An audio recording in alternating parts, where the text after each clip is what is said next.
What if I told you that the difference between people who constantly struggle with decisions and those who seem to effortlessly navigate any challenge isn't intelligence, education, or even experience?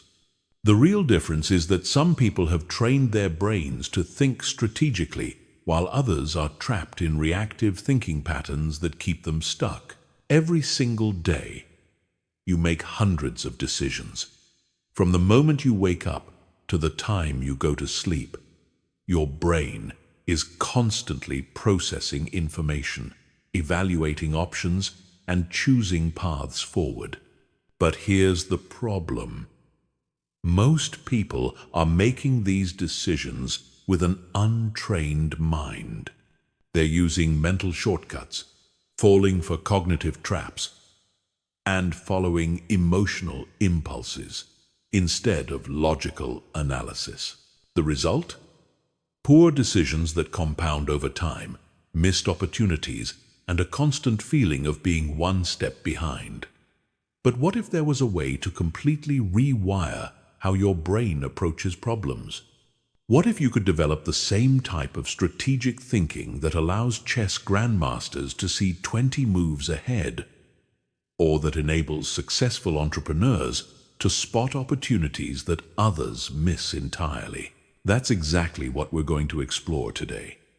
You're about to discover the hidden science behind strategic thinking. Learn how to identify and eliminate the mental biases that cloud your judgment and master the cognitive tools that will allow you to outsmart virtually any situation you encounter. This isn't about becoming more intelligent in the traditional sense. This is about becoming more strategic, more analytical, and more effective in how you process information and make decisions. By the end of this journey, you'll have a completely different relationship with problems and challenges. Instead of feeling overwhelmed or uncertain, you'll approach each situation with confidence, knowing that you have the mental tools to break it down, analyze it thoroughly, and find the optimal solution. Chapter 1. The foundation of strategic intelligence. Most people go through life playing mental checkers, while a select few are playing chess. The difference isn't talent or luck, it's approach. Strategic intelligence is the ability to see patterns where others see chaos, to anticipate outcomes before they manifest, and to position yourself advantageously in any situation. But here's what most people misunderstand about strategic thinking. It's not about being naturally smart or having some innate gift for analysis. Strategic intelligence is a trained skill, and like any skill, it can be developed through understanding the right principles and practicing the correct techniques. The foundation of strategic intelligence rests on 4 core pillars. The first pillar is systems thinking. This means understanding that everything is connected to everything else. When most people look at a problem, they see an isolated event. Strategic thinkers see an entire ecosystem of causes, effects, and interconnected relationships. For example, when a business starts losing customers, most people might blame the sales team or the product quality. A strategic thinker would examine the entire system, market conditions, competitor actions, internal processes, customer feedback loops, employee morale, supply chain issues, and even broader economic trends. They understand that the visible problem is usually just a symptom of deeper systemic issues. The second pillar is temporal thinking, which is the ability to think across different time horizons simultaneously. Strategic thinkers don't just focus on immediate results. They constantly evaluate how current decisions will impact outcomes in 6 months, 2 years, or even a decade from now. They understand that the most important consequences of any decision often don't appear immediately. This temporal perspective allows them to make decisions that might seem suboptimal in the short term, but create massive advantages over time. Warren Buffett exemplifies this perfectly when he holds stocks for decades, while others are focused on quarterly returns. He's optimizing for a completely different time horizon, and that's what gives him his edge. The third pillar is probabilistic thinking. Instead of thinking in absolutes, strategic thinkers think in probabilities and ranges of outcomes. They don't ask, "Will this work?" They ask, "What's the probability this will work? And what are the potential ranges of outcomes?" This allows them to make better decisions under uncertainty and to prepare for multiple scenarios simultaneously. When Jeff Bezos decided to start Amazon, he didn't know it would become one of the world's largest companies. But he calculated that there was a high probability that internet commerce would grow significantly. And he positioned himself to capture value from that trend, regardless of the specific outcome. The fourth pillar is leverage thinking. Strategic thinkers are constantly looking for points of maximum leverage, where small inputs can create disproportionately large outputs. They understand that not all actions are created equal, and they focus their energy on the few activities that can create the biggest impact. This is why strategic thinkers often seem to accomplish more with less effort. They're not working harder. They're working on higher leverage activities. They might spend weeks thinking through a decision that will save them months of execution time later. But developing strategic intelligence requires more than just understanding these concepts intellectually. You need to rewire your brain's default thinking patterns. Most people's brains are optimized for survival in immediate, physical environments. We're programmed to react quickly to threats, to conserve energy, and to stick with familiar patterns. These evolved mental shortcuts served our ancestors well when they were avoiding predators on the savannah, but they're poorly suited for navigating complex modern challenges. Strategic intelligence requires us to override these default patterns and train our brains to think more deliberately and systematically. The process begins with developing metacognitive awareness, which means becoming conscious of how you think. Most people are completely unconscious of their thought processes. They have thoughts, but they don't observe themselves thinking. Strategic thinkers develop the ability to step outside their own mental processes and observe them objectively. This allows them to catch themselves when they're falling into mental traps, to recognize when their emotions are clouding their judgment, and to deliberately choose more effective thinking strategies. It's like developing an internal observer who can monitor and guide your thought processes in real time. The next step is building cognitive flexibility. This is the ability to shift between different thinking modes, depending on what the situation requires. Sometimes you need to think analytically and break down complex problems into component parts. Other times, you need to think synthetically and see how disparate elements connect into larger patterns. Strategic thinkers develop a toolkit of different thinking approaches and become skilled at selecting the right tool for each situation. They might use systematic analysis for technical problems, creative brainstorming for innovation challenges, and game-theoretic thinking for competitive situations.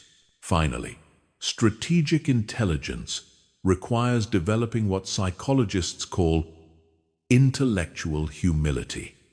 This is the recognition that your initial understanding of any situation is likely incomplete or incorrect, and that effective thinking requires constantly updating your beliefs based on new evidence.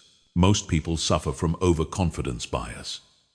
They believe their first impression is accurate and look for evidence to confirm their initial judgment. Strategic thinkers assume their first impression is probably wrong and actively look for evidence that contradicts their initial assessment. This intellectual humility is what allows strategic thinkers to adapt and improve continuously. They're not attached to being right. They're attached to finding better solutions. They view changing their mind as a sign of intellectual strength, not weakness. When you combine systems thinking, temporal thinking, probabilistic thinking, and leverage thinking with metacognitive awareness, cognitive flexibility, and intellectual humility, you create a foundation for strategic intelligence that can be applied to virtually any domain of life. Chapter 2. Breaking free from mental autopilot. Your brain is designed to be lazy. That might sound harsh, but it's actually a feature, not a bug. The human brain consumes about 20% of your body's total energy, despite being only 2% of your body weight. To conserve this precious energy, your brain has evolved to automate as many processes as possible, creating mental shortcuts and habitual patterns that require minimal conscious effort. These mental shortcuts, called heuristics, are incredibly useful for routine tasks. You don't want to consciously analyze every step of walking, driving a familiar route, or brushing your teeth. But the same energy-saving mechanisms that make routine tasks effortless also trap you in autopilot thinking when you encounter complex challenges that require careful analysis. Mental autopilot manifests in several destructive ways. The first is pattern matching without context analysis. When you encounter a new situation, your brain immediately searches for familiar patterns and tries to apply previously successful solutions.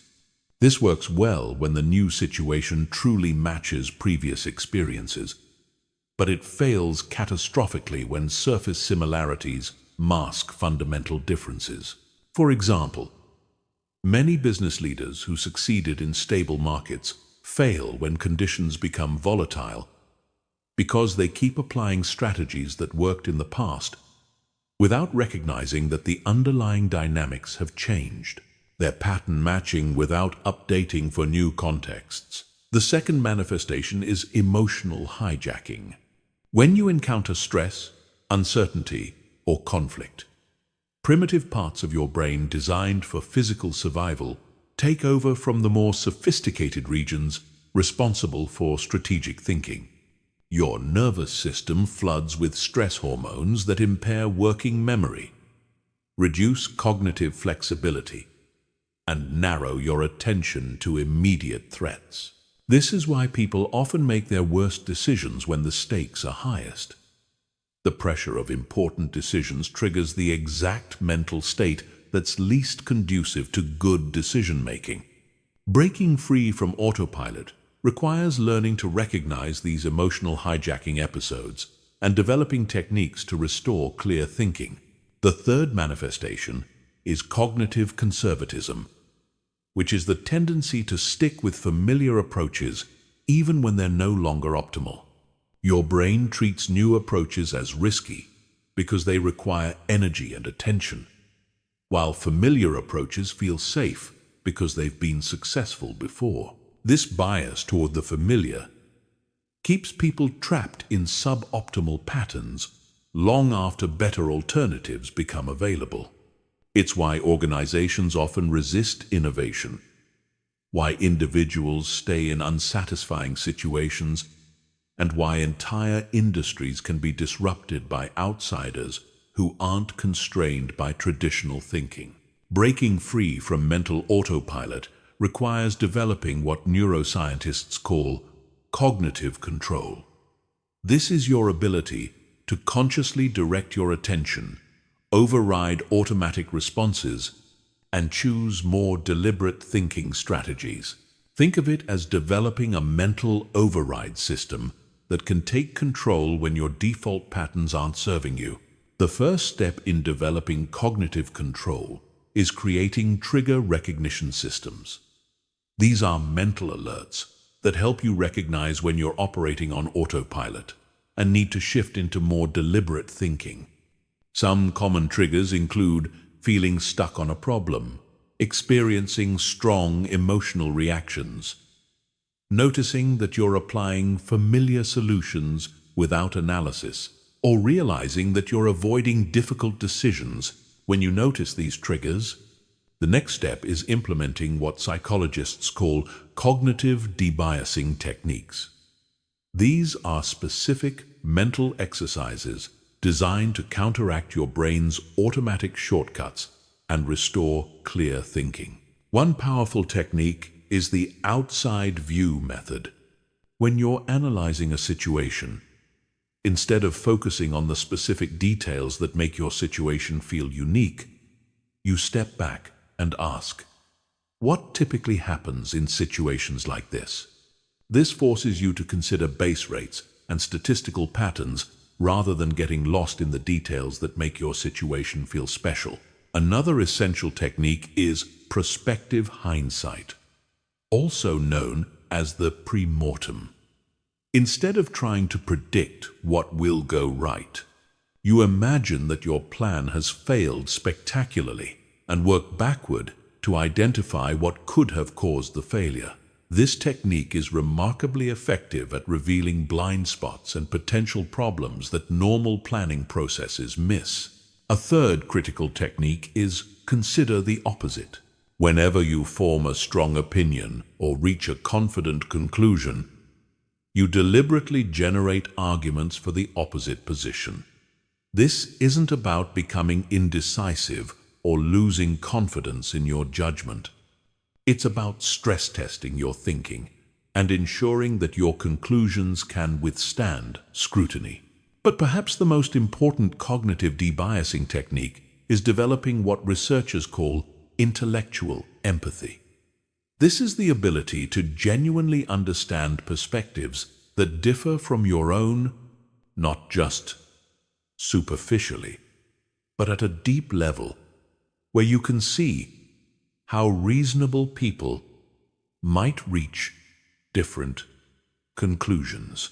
Intellectual empathy requires you to suppress your natural tendency to judge other perspectives as wrong or inferior, and instead work to understand the logic and evidence that supports different viewpoints. This doesn't mean becoming relativistic or believing that all opinions are equally valid. It means becoming more sophisticated in your analysis by understanding the full landscape of reasonable positions. Developing cognitive control also requires building better emotional regulation skills. Since emotional hijacking is one of the primary ways that autopilot thinking takes over, learning to manage your emotional state is crucial for maintaining clear thinking under pressure. One of the most effective emotional regulation techniques is cognitive reappraisal, which involves changing how you interpret challenging situations. Instead of viewing obstacles as threats to be avoided, you can reframe them as puzzles to be solved or opportunities to develop new capabilities. This reframing isn't about positive thinking or denying reality. It's about choosing interpretations that promote clear thinking rather than emotional reactivity. When you view a challenge as a threat, your brain activates fight or flight responses that impair analytical thinking. When you view the same challenge as an interesting problem, your brain activates curiosity and exploration systems that enhance cognitive performance. Another powerful emotional regulation technique is temporal distancing. When you're experiencing strong emotions about a situation, you ask yourself how you'll feel about this situation in 10 years, or how someone from a different culture or time period might view it.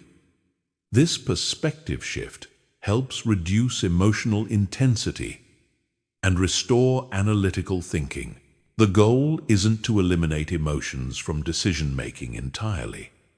Emotions provide valuable information about your values, preferences, and intuitive assessments. The goal is to prevent emotions from overwhelming your analytical capabilities so that you can integrate emotional and rational information effectively. Breaking free from mental autopilot is an ongoing process, not a one-time achievement. Your brain will always have a tendency to revert to automatic patterns, especially under stress or time pressure. The key is developing the awareness to recognize when you're operating on autopilot and the tools to shift into more deliberate thinking when the situation requires it. Chapter 3. Recognizing and defeating cognitive biases. Your brain lies to you constantly, and it does so in predictable ways. These lies aren't intentional deceptions. They're systematic errors in thinking called cognitive biases. Understanding these biases is crucial because they don't just affect other people's thinking, they affect your thinking too. And they're often strongest precisely when you think you're being most rational. Cognitive biases exist because your brain is trying to solve an impossible problem, making sense of an infinitely complex world with limited time, attention, and processing power. To handle this challenge, your brain has developed shortcuts that work reasonably well in many situations, but fail systematically in others. The first major category of cognitive biases involves how you process information. Confirmation bias is perhaps the most dangerous of these. Once you form an initial opinion about something, your brain automatically filters new information to support that opinion, while ignoring or dismissing contradictory evidence. This happens even when you're consciously trying to be objective. Your brain literally doesn't see information that contradicts your existing beliefs, or it interprets ambiguous information in ways that support your preconceptions. This is why intelligent, well-educated people can hold completely contradictory views about the same facts. Confirmation bias is particularly destructive because it creates the illusion of validation. The more you research a topic, the more evidence you find for your initial position, which makes you increasingly confident that you're right. You don't realize that you're only seeing evidence that supports your view because your brain is filtering out everything else. Closely related to confirmation bias is the availability heuristic, which causes you to judge the probability of events based on how easily you can remember examples. If you can quickly recall instances of something happening, your brain assumes it happens frequently. If you can't easily remember examples, your brain assumes it's rare. This leads to systematic distortions in risk assessment. People overestimate the danger of dramatic but rare events like plane crashes or terrorist attacks because these events are highly memorable and frequently reported in media. Meanwhile, they underestimate the risk of common but mundane dangers like heart disease or car accidents because these don't create vivid, memorable impressions. The availability heuristic also affects how you evaluate your own performance and potential. If you can easily remember your failures, you'll underestimate your abilities. If you can easily remember your successes, you'll overestimate them. Your self-assessment becomes a function of memory accessibility rather than actual performance patterns. Another critical information processing bias is anchoring, which occurs when the first piece of information you encounter about a topic disproportionately influences all subsequent judgments. Even when you know that initial information is irrelevant or unreliable, it still affects your thinking. Anchoring explains why negotiation tactics like making extreme initial offers are so effective, why first impressions are so powerful, and why it's so difficult to update your opinions even when you encounter compelling contradictory evidence. Your brain treats the first information as a reference point and then makes adjustments from there. But these adjustments are typically insufficient. The second major category of cognitive biases involves how you make predictions and assess probabilities. The planning fallacy causes you to systematically underestimate how long projects will take and overestimate how likely you are to achieve optimistic outcomes. This happens even when you have extensive experience with similar projects that took longer than expected. The planning fallacy occurs because when you're making predictions about your own projects, you focus on the specific plan you've developed and imagine everything going according to that plan.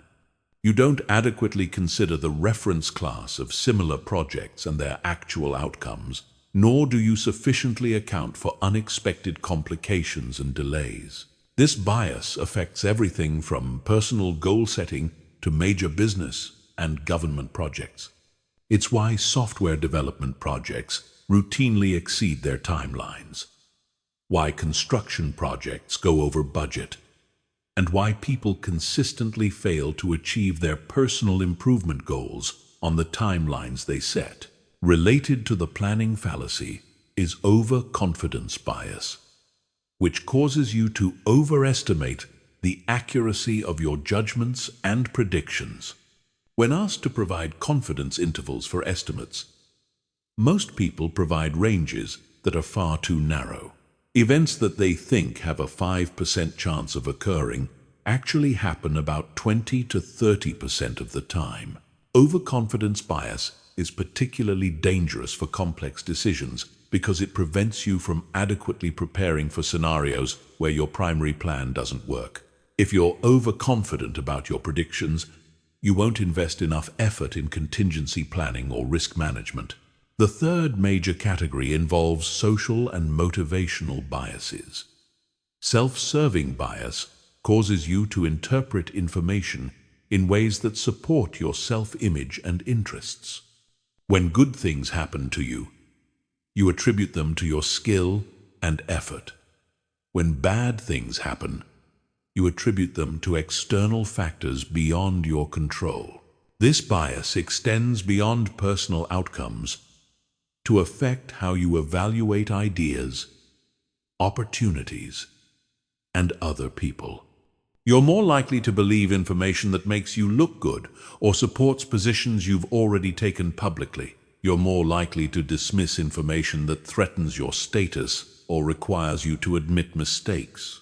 Attribution bias affects how you interpret other people's behavior. When someone else makes a mistake, you're likely to attribute it to their character flaws or incompetence. When you make the same mistake, you're likely to attribute it to external circumstances or bad luck. This asymmetry in attribution makes it difficult to learn from others' experiences or to evaluate your own performance accurately. Perhaps the most insidious cognitive bias is the bias blind spot, which is your tendency to recognize cognitive biases in other people while remaining blind to the same biases in your own thinking. The more you learn about cognitive biases, the more confident you become that you can avoid them. But this confidence is largely misplaced. Studies consistently show that even people with extensive training in cognitive biases continue to fall victim to them in their own decision-making. Knowledge of biases provides some protection, but it's not sufficient. You need specific techniques and systems to counteract these biases consistently. The first line of defense against cognitive biases is developing better decision-making processes. Instead of relying on your intuitive judgment, you create systematic approaches that force you to consider alternative perspectives and gather contradictory evidence. One powerful technique is red team analysis, where you deliberately assign someone to argue against your preferred position and poke holes in your reasoning. This can be a formal process with other people, or you can do it yourself by consciously adopting a skeptical perspective toward your own ideas. Another essential technique is base rate analysis. Before making predictions about specific situations, you research what typically happens in similar situations. This helps counteract overconfidence and planning fallacy by grounding your predictions in empirical data rather than optimistic scenarios. Reference class forecasting involves identifying a broad class of similar projects or decisions and using the statistical distribution of outcomes in that reference class to calibrate your expectations. Instead of asking, "How long will my project take?" you ask, "How long do projects like this typically take?" And then consider what makes your project likely to be faster or slower than average. For complex decisions, you can use structured decision-making frameworks like decision trees or weighted scoring models. These frameworks force you to explicitly identify your assumptions, quantify your judgments, and consider multiple factors systematically, rather than relying on intuitive overall impressions. Perhaps most importantly, you need to cultivate intellectual humility about the reliability of your own thinking. The goal isn't to become paralyzed by doubt or to lose confidence in your judgment. The goal is to maintain appropriate confidence calibrated to the actual reliability of your thinking in different situations. This means being highly confident about things you truly know well, while maintaining much more uncertainty about complex, novel, or emotionally charged situations where cognitive biases are most likely to affect your thinking. Chapter 4. The Power of Mental Models.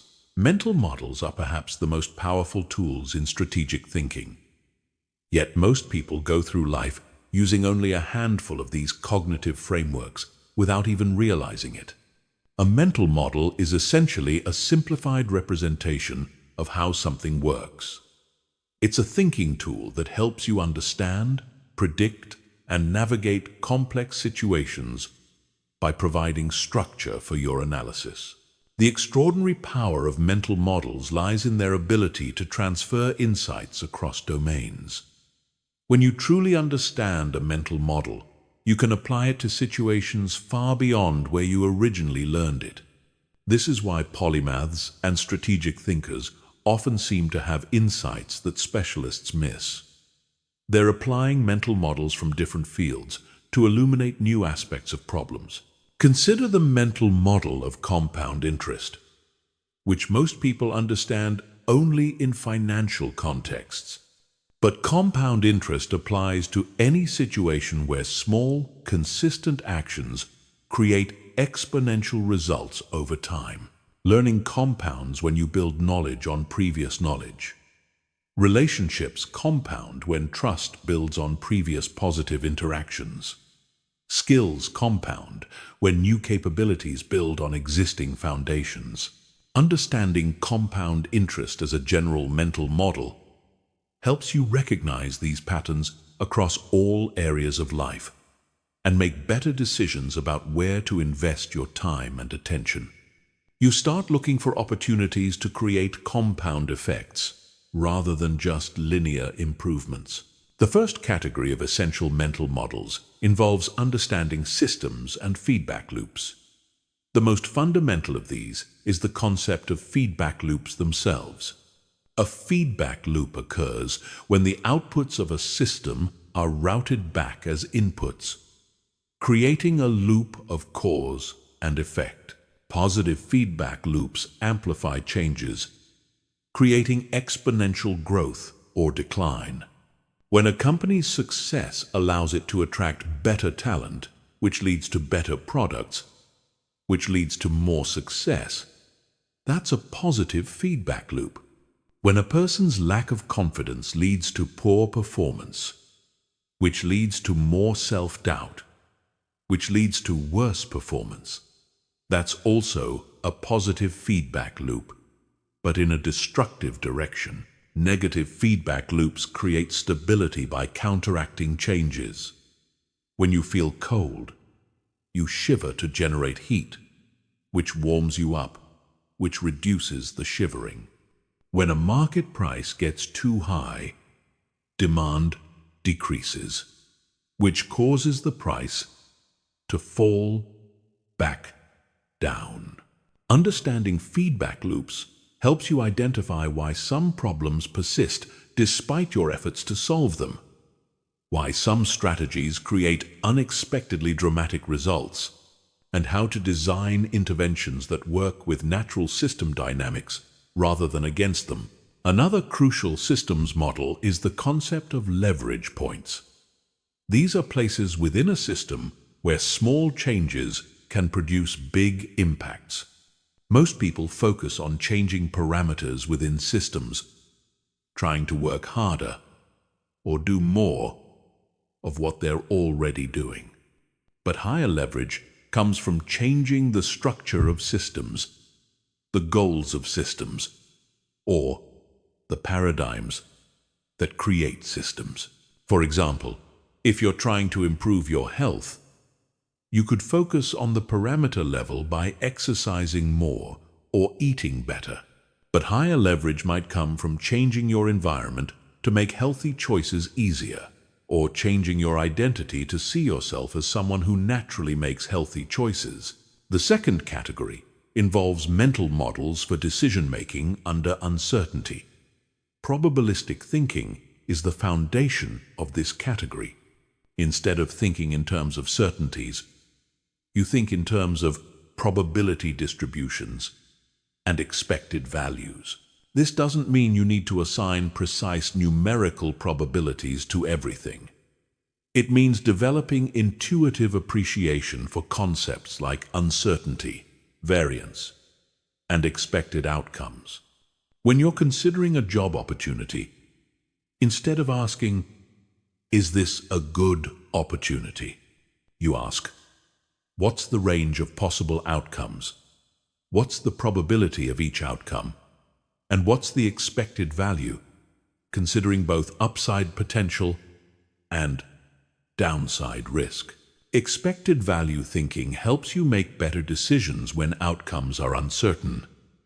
You multiply the probability of each possible outcome by its value and sum these products. An opportunity with a 90% chance of modest success might be less attractive than an opportunity with a 30% chance of extraordinary success, depending on the specific payoffs involved. Closely related is the concept of optionality, which involves creating situations where you have the right, but not the obligation to take advantage of future opportunities. Options are valuable because they provide upside potential while limiting downside risk. In career terms, developing diverse skills creates optionality because it gives you more choices about how to respond to changing market conditions. In business, maintaining financial reserves creates optionality because it allows you to invest in unexpected opportunities or survive unexpected challenges. The third category involves mental models for understanding human behavior and social dynamics. One of the most powerful is the concept of incentives. People respond to incentives, often in ways that weren't intended by the people who designed the incentive systems. If you want to understand why people behave the way they do, don't listen to what they say their motivations are. Look at what behaviors are actually rewarded and punished in their environment. If a company says it values innovation but only promotes people who avoid risks, employees will learn to avoid risks regardless of the company's stated values. Understanding incentives helps you predict how people will respond to changes in policies, rules, or circumstances. It also helps you design better systems by ensuring that the incentives align with the outcomes you actually want. Another crucial behavioral model is the concept of social proof. People use other people's behavior as a guide for their own behavior, especially in uncertain situations. When you're not sure what to do, you look around to see what others are doing and follow their lead. Social proof explains why fashions spread, why financial bubbles form, and why bystander effects occur. It also explains why testimonials are so powerful in marketing and why creating visible examples of desired behavior is often more effective than just telling people what to do. The fourth category involves mental models for learning and adaptation. The concept of first principles thinking involves breaking down complex problems into their most fundamental components and reasoning up from there. Rather than reasoning by analogy or convention, most thinking is reasoning by analogy. You encounter a new situation and ask, what does this remind me of?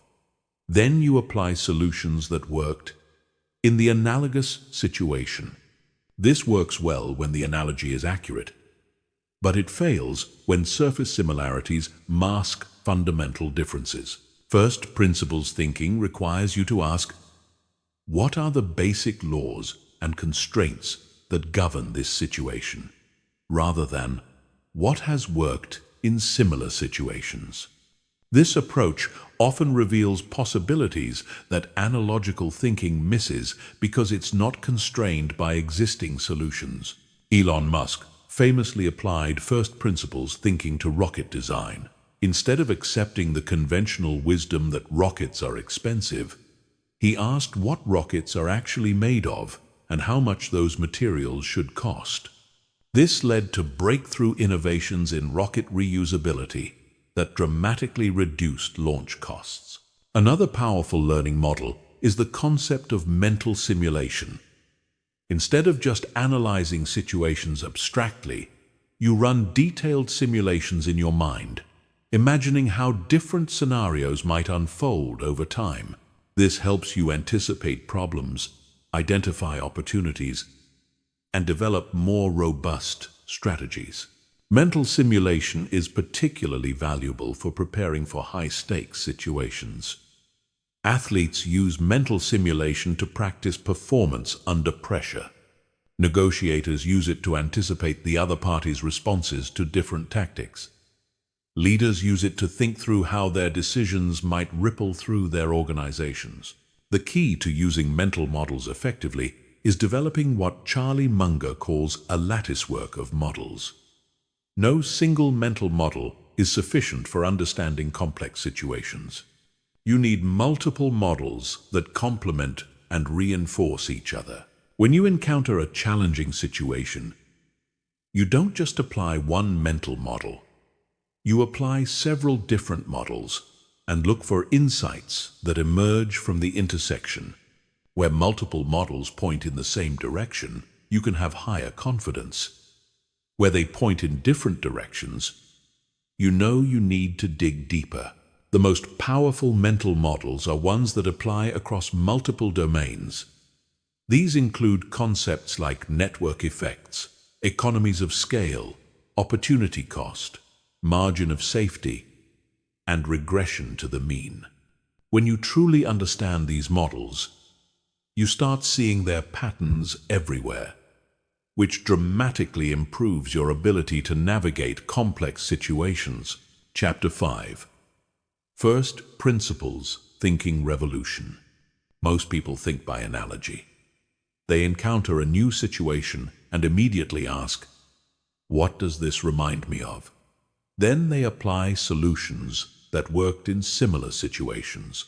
This analogical thinking is efficient and often effective, but it also keeps you trapped within the boundaries of existing solutions and conventional approaches. First principles thinking represents a completely different approach. Instead of reasoning by analogy, you break down complex problems into their most fundamental components and build up solutions from there. It's the difference between copying what others have done and deriving solutions from basic truths and foundational laws. This approach was pioneered by ancient philosophers, refined by scientists like Isaac Newton and Albert Einstein, and has been applied by modern innovators like Elon Musk to create breakthrough solutions in industries that seemed mature and unchangeable. First principles thinking doesn't just help you solve problems better. It helps you solve problems that others can't even see. The power of first principles thinking lies in its ability to reveal hidden assumptions and artificial constraints. Most problems come with invisible boundaries created by conventional wisdom, industry practices, or historical precedents. When you reason by analogy, you inherit these constraints without even recognizing them. When you reason from first principles, you question everything and often discover that many apparent limitations are actually arbitrary restrictions. Consider how Elon Musk approached the problem of space transportation costs. The conventional wisdom was that rockets are inherently expensive because they've always been expensive.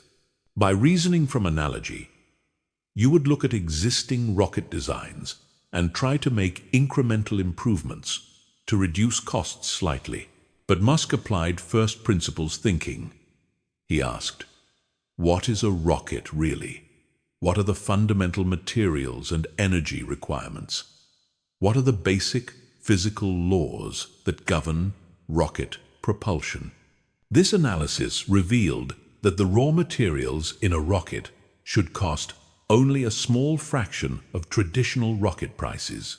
The key insight was that rockets were expensive not because of fundamental physical limitations, but because of design choices and business model assumptions. Traditional rockets were designed to be expendable because that's how they'd always been built. But there's no fundamental physical law requiring rockets to be thrown away after one use. This first principles analysis led to the development of reusable rockets, which dramatically reduced launch costs and opened up entirely new possibilities for space exploration and commercial space activities. The breakthrough wasn't technical. It was conceptual. It came from questioning assumptions that everyone else took for granted. The first step in first principles thinking is identifying and questioning your assumptions.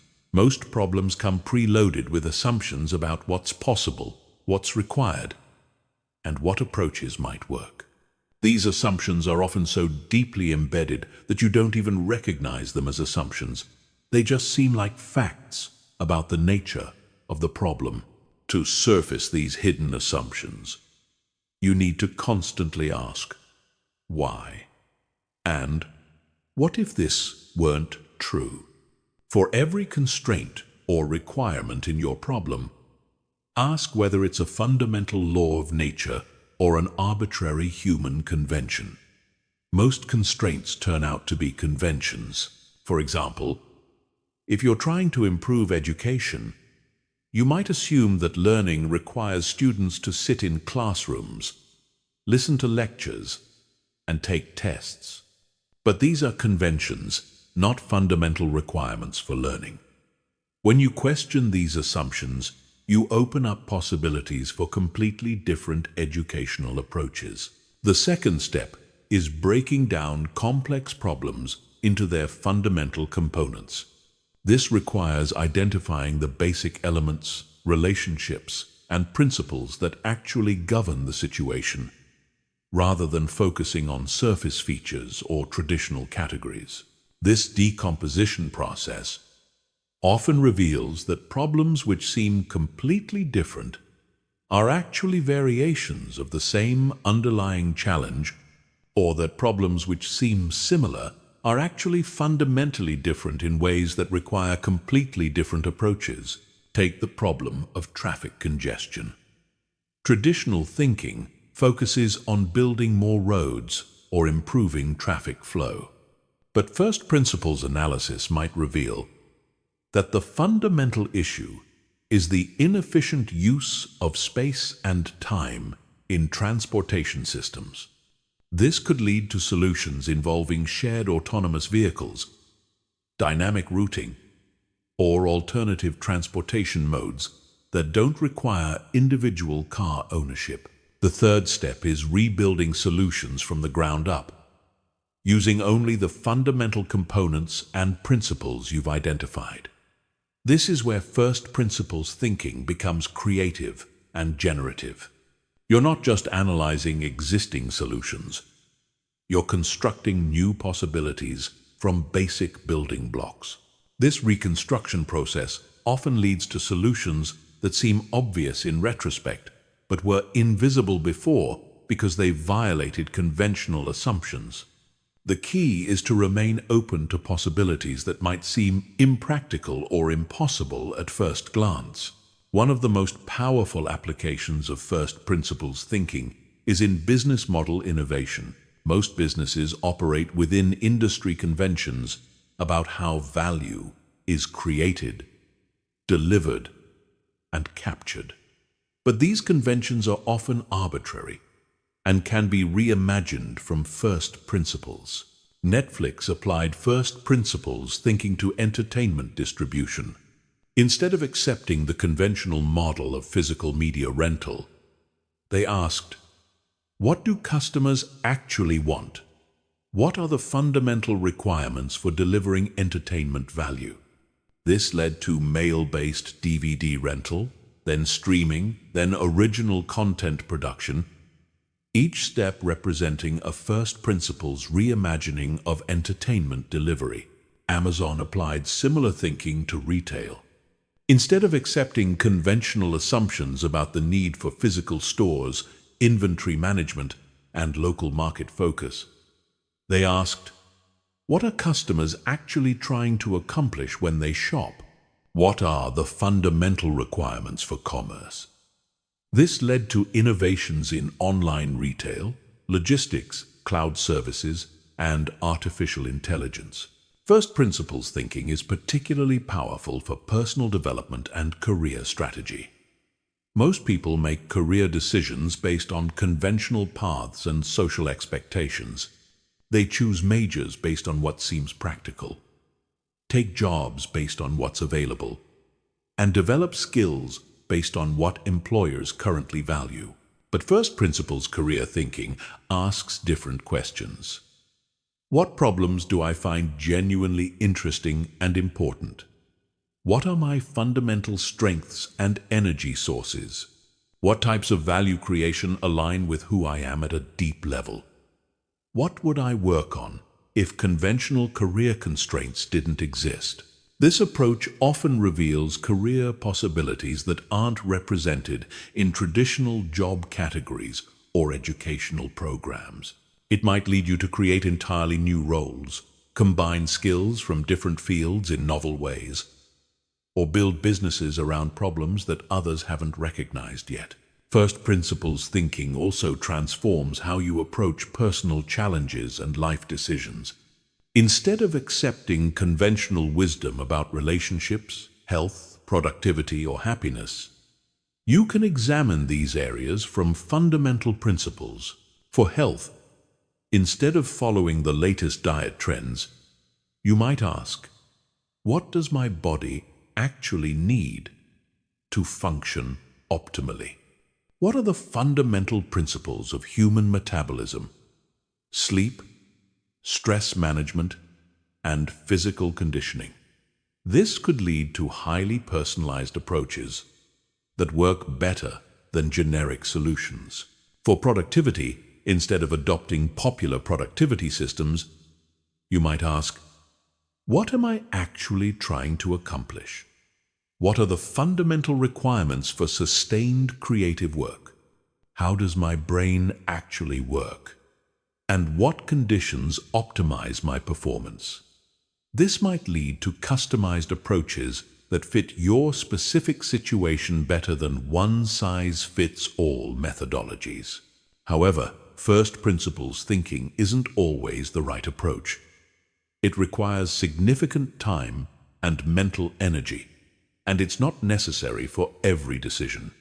You should use first principles thinking for important, complex, or novel situations where conventional approaches aren't working, or where breakthrough solutions could create significant value. For routine decisions or well-understood problems, analogical thinking is often more efficient and appropriate. The key is knowing when to apply which approach and having the cognitive flexibility to shift between different thinking modes as situations require. First principles thinking also requires intellectual courage.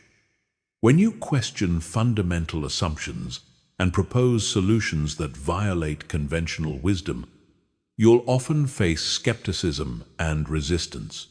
People are comfortable with familiar approaches, even when they're not working well. This resistance isn't just external, it's internal too.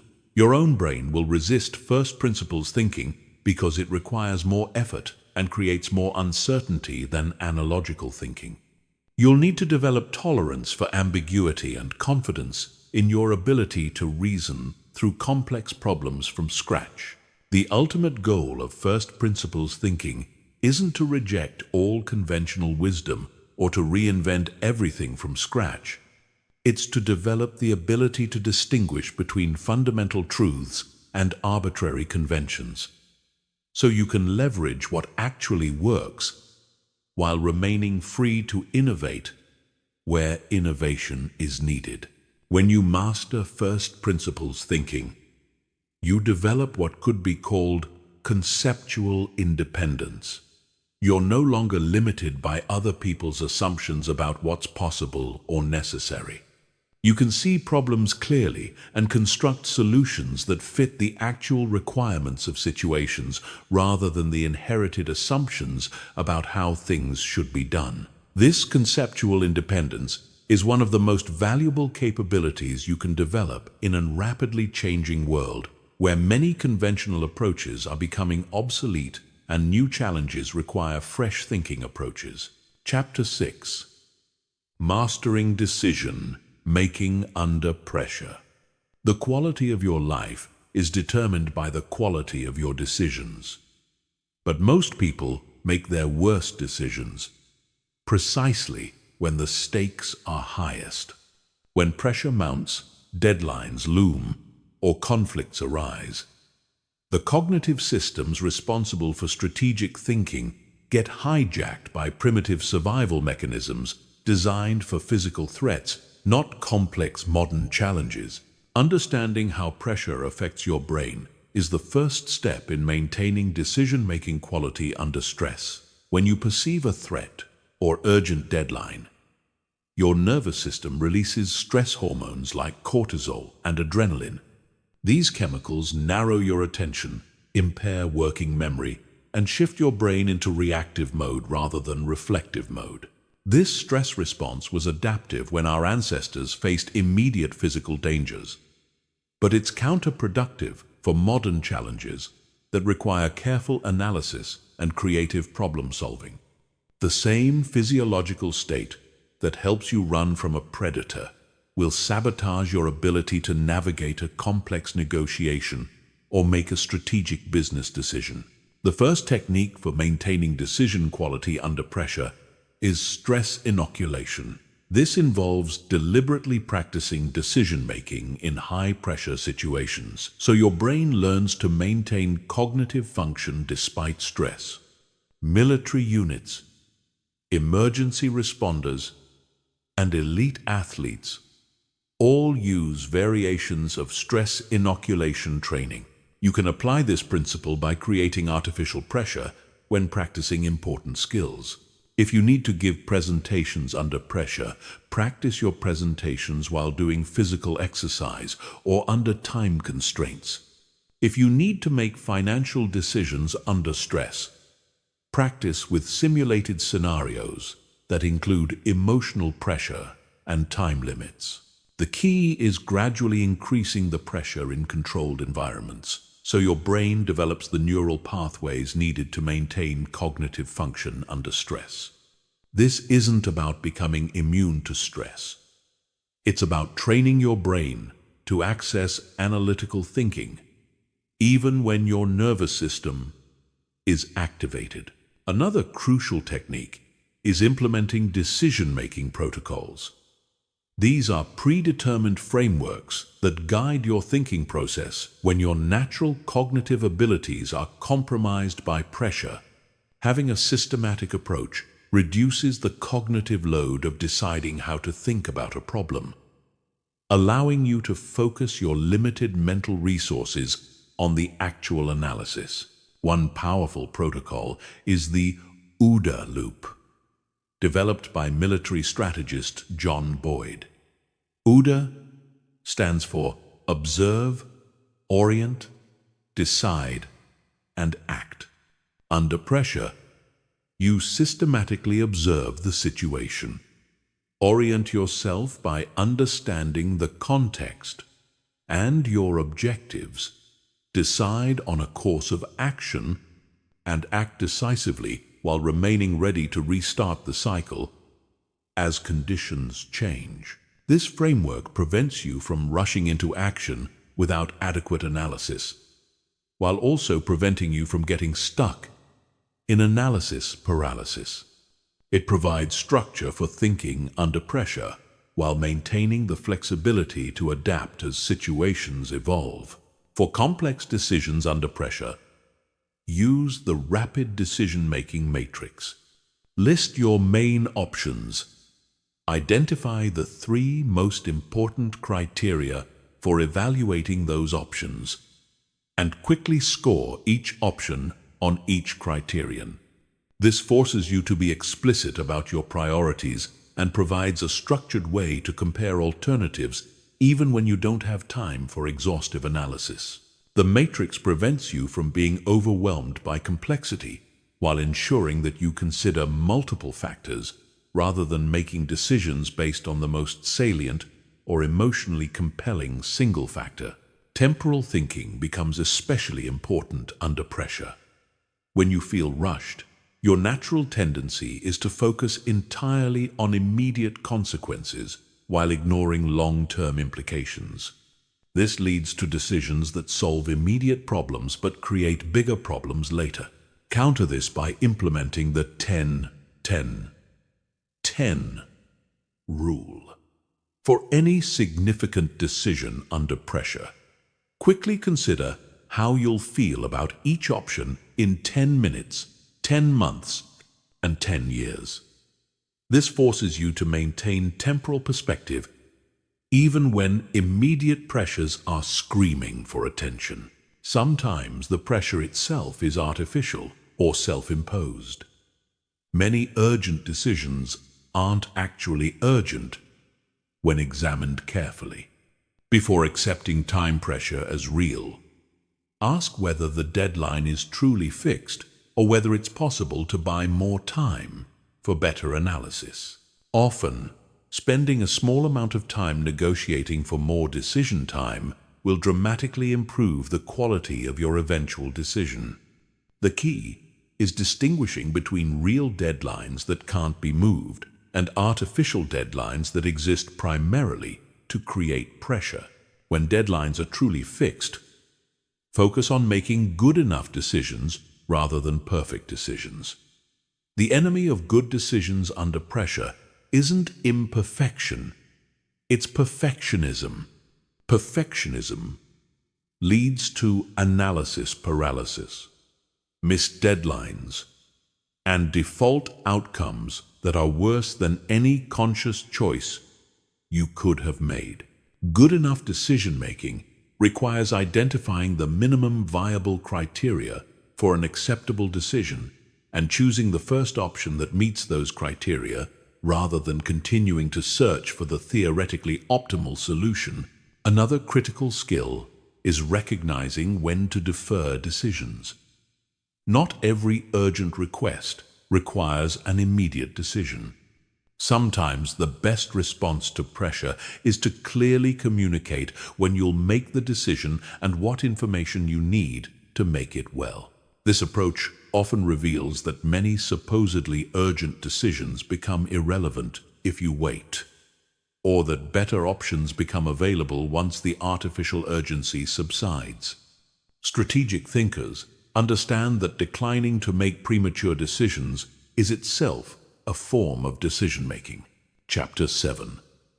Pattern, Recognition, and Strategic Anticipation. The ability to recognize patterns before they become obvious to others is perhaps the most valuable skill in strategic thinking. Expert practitioners in every field, from chess grandmasters to successful investors to skilled diagnosticians, share this capacity to see meaningful patterns in apparent complexity and use those patterns to anticipate future developments. Pattern recognition operates at multiple levels simultaneously. At the surface level, you notice recurring sequences of events, similar configurations of factors, or familiar dynamics playing out in new contexts. At deeper levels, you recognize the underlying structures, incentives, and forces that generate these surface patterns. The most powerful pattern recognition combines both specific domain expertise and general principles that transfer across different areas.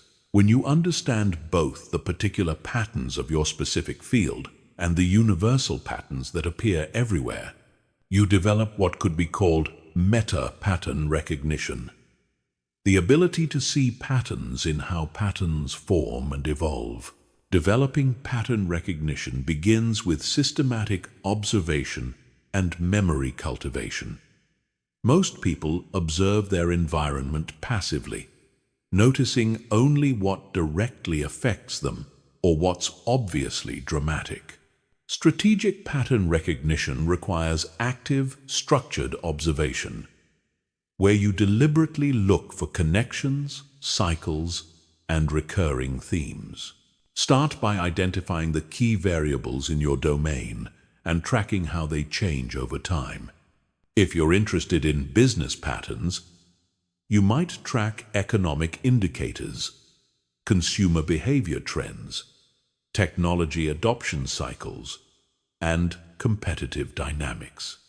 If you're focused on personal relationships, you might observe communication patterns, conflict cycles, trust-building sequences, and emotional rhythms. The key is moving beyond anecdotal observation to systematic data collection. Keep records of what you observe. Look for recurring themes across different time periods and contexts, and test your pattern hypotheses against subsequent events. Historical analysis provides the foundation for pattern recognition.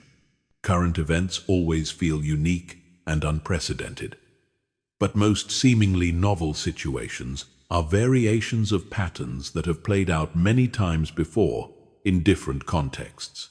Studying history helps you recognize these deeper patterns and avoid being misled by surface differences. For business strategy, study how previous companies have responded to technological disruption, economic cycles, and competitive threats. For personal development, study how others have navigated career transitions, relationship challenges, and major life changes.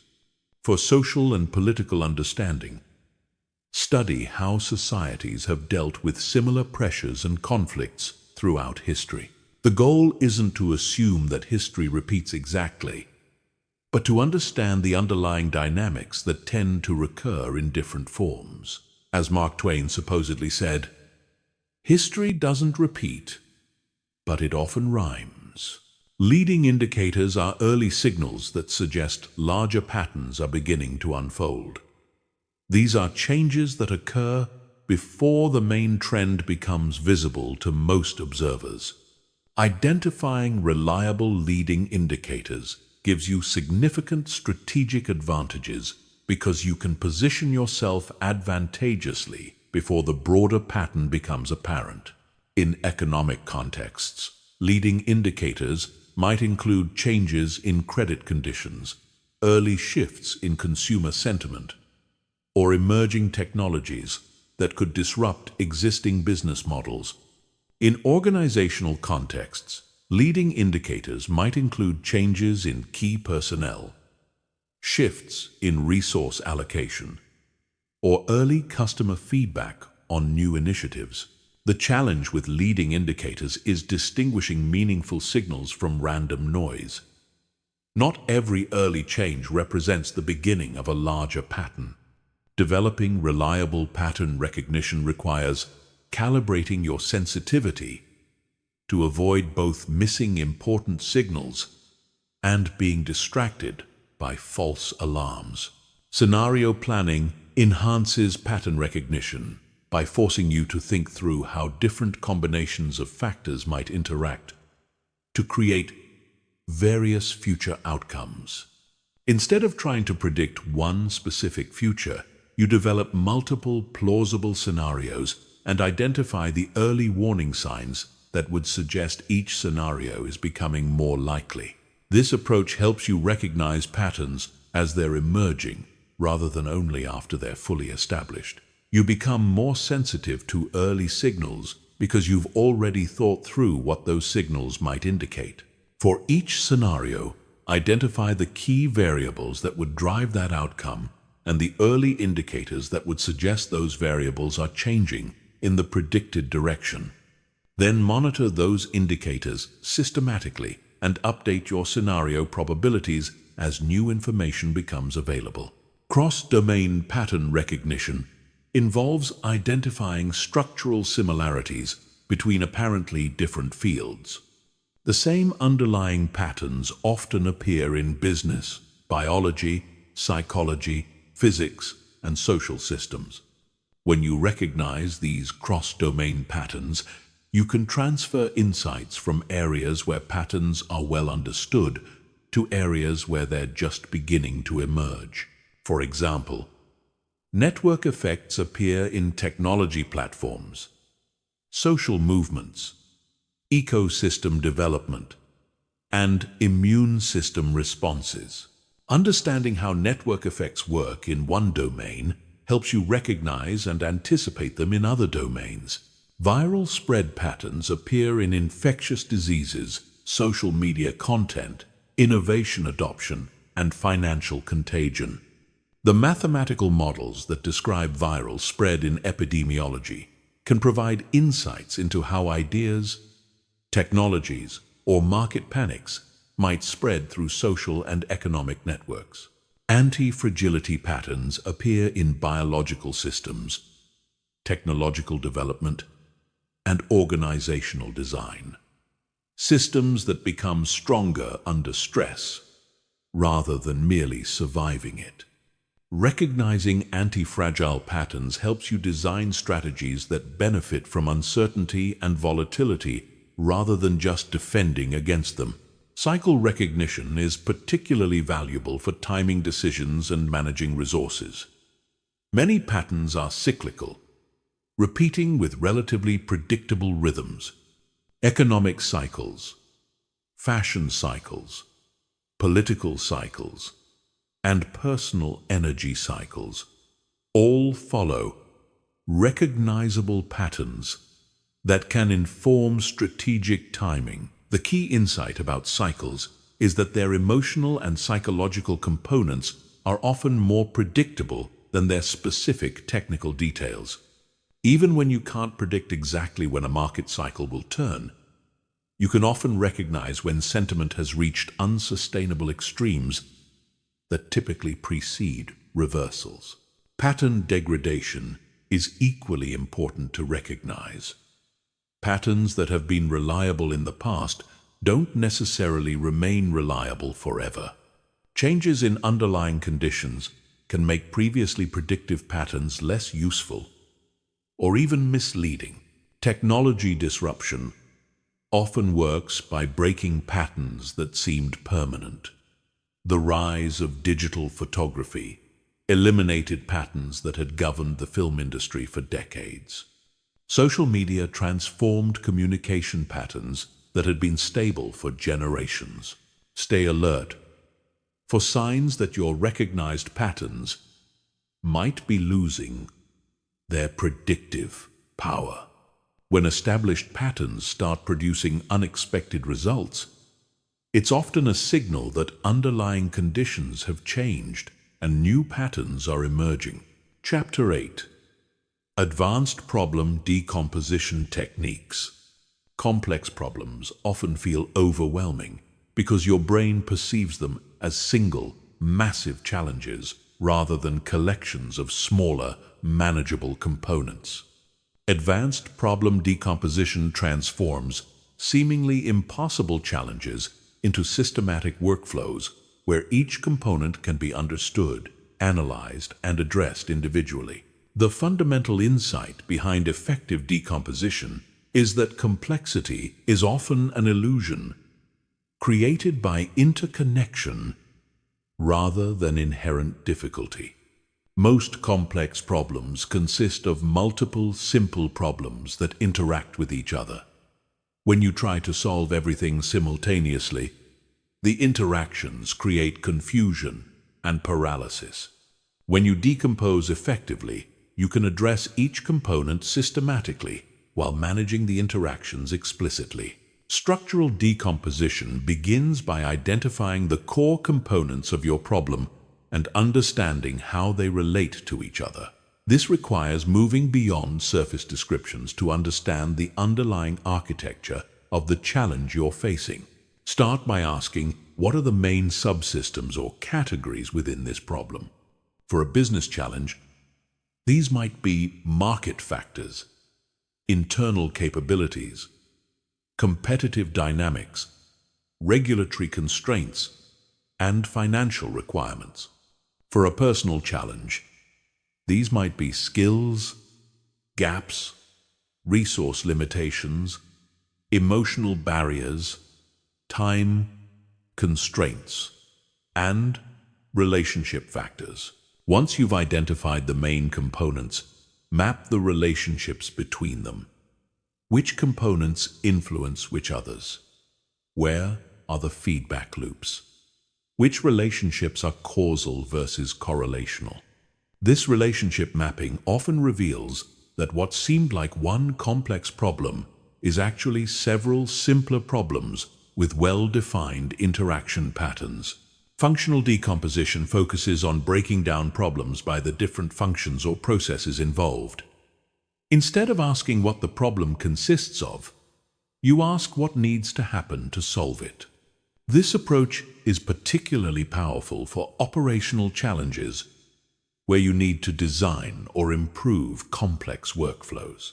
For each major function, identify the inputs required, the transformation that needs to occur, and the outputs that should result. Then break down each function into sub-functions until you reach a level where each component is clearly actionable. This approach often reveals hidden dependencies and resource requirements that weren't obvious when viewing the problem holistically. It also helps you identify which functions are critical path activities that could bottleneck your entire solution if not addressed adequately. Temporal decomposition involves breaking problems down by time horizons and sequencing. Many problems feel overwhelming because they mix immediate, urgent issues with long-term strategic challenges. Separating these temporal layers allows you to address each layer with appropriate tools and timelines.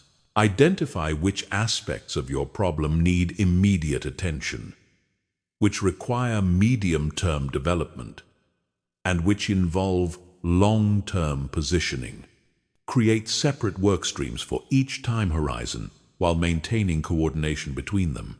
This temporal separation often reveals that some seemingly urgent issues are actually symptoms of long-term problems that require strategic solutions, while some seemingly strategic issues have immediate implications that need tactical responses. Constraint-based decomposition focuses on identifying and categorizing the different types of limitations you're facing. Constraints often interact in complex ways, making problems seem more difficult than they actually are. When you identify and categorize constraints explicitly, you can often find ways to address them systematically or work around them creatively. Theory of constraints analysis helps you identify which constraint is currently limiting your progress most severely. Once you address the primary constraint, a different constraint typically becomes the limiting factor. This approach prevents you from wasting effort on improvements that won't actually increase your overall performance. Some constraints are immutable facts of nature or law that you must accept and work around. Others are resource limitations that could be addressed with sufficient investment. Still others are self-imposed restrictions based on assumptions that could be questioned or beliefs that could be changed. Stakeholder decomposition involves identifying all the different people or groups who influence or are influenced by your problem. Complex problems often remain unsolved because solution attempts ignore important stakeholders or fail to understand their different perspectives and incentives. Map out all the stakeholders. Understand their interests and concerns. Identify potential conflicts between different stakeholder groups and design solutions that address the legitimate needs of all important parties. This stakeholder analysis often reveals that technical solutions fail not because they don't work, but because they don't account for the human and political dynamics surrounding the problem. Root cause decomposition uses systematic analysis to identify the fundamental drivers behind surface problems. Most visible problems are symptoms of deeper issues. Addressing symptoms provides temporary relief, but doesn't prevent the problem from recurring. The 5 whys technique involves asking why repeatedly to drill down from surface symptoms to root causes. When you encounter a problem, ask why it happened. Then ask why that underlying cause happened. Continue this process until you reach causes that are truly fundamental rather than themselves symptoms of deeper issues. Fishbone diagrams provide a more structured approach to root cause analysis. Draw the problem as the head of a fish. Then identify major categories of potential causes as the main bones. For each category, identify specific potential causes as smaller bones. This visual approach helps ensure you consider all potential cause categories rather than focusing only on the most obvious possibilities. Dependency decomposition focuses on understanding how different elements of your problem depend on each other. Some components can be addressed independently, while others require specific sequencing or coordination. Create a dependency map showing which problem components must be completed before others can begin, which can be worked on in parallel, and which have complex interdependencies that require careful coordination. This dependency analysis often reveals that problems which seem to require simultaneous progress on all fronts actually have logical sequences where early progress creates the foundation for later breakthroughs. Value chain decomposition breaks problems down according to the sequence of value-creating activities involved. This approach is particularly useful for business problems, but can be applied to any situation where you're trying to create value or achieve outcomes through a series of connected activities. Map out each step in your value creation process. Identify where value is currently being created or destroyed. Look for bottlenecks or inefficiencies in the chain, and design improvements that optimize the entire system rather than just individual components. Chapter 9. Emotional intelligence in strategic thinking. Strategic thinking isn't purely rational. Emotions provide crucial information about values, priorities, and potential outcomes that purely logical analysis might miss. The key is learning to integrate emotional intelligence with analytical thinking rather than viewing them as opposing forces. Emotional intelligence in strategic contexts involves four main capabilities: emotional awareness, emotional regulation, social awareness, and relationship management. Each of these capabilities enhances your ability to think strategically by providing additional sources of information and influence. Emotional awareness begins with recognizing your own emotional responses to different situations and understanding what those emotions are telling you. Emotions aren't just random internal weather. They're information processing systems that evaluate situations according to your deep values and past experiences. Fear often signals potential threats or risks that your analytical mind might have overlooked. Excitement might indicate opportunities that align with your core motivations. Frustration might reveal conflicts between your current approach and your underlying values or goals. The key is learning to decode these emotional signals rather than either ignoring them or being controlled by them. When you notice strong emotional reactions to strategic decisions, pause and ask what information these emotions might be providing about the situation. Sometimes emotional reactions reveal unstated assumptions or hidden concerns that need to be addressed explicitly. Other times they indicate value conflicts that require conscious resolution. Occasionally, they signal pattern recognition happening below conscious awareness that deserves further analytical investigation. Emotional regulation in strategic contexts doesn't mean suppressing emotions or making purely rational decisions. It means managing your emotional state so that emotions inform your thinking without overwhelming your analytical capabilities. When facing high-stakes decisions, your emotional state affects your cognitive abilities, risk assessment, creativity, and ability to consider multiple perspectives. Learning to regulate your emotional state is therefore a cognitive performance strategy, not just a personal wellness practice. Techniques for emotional regulation include cognitive reappraisal, where you consciously reframe challenging situations in ways that promote more effective emotional responses.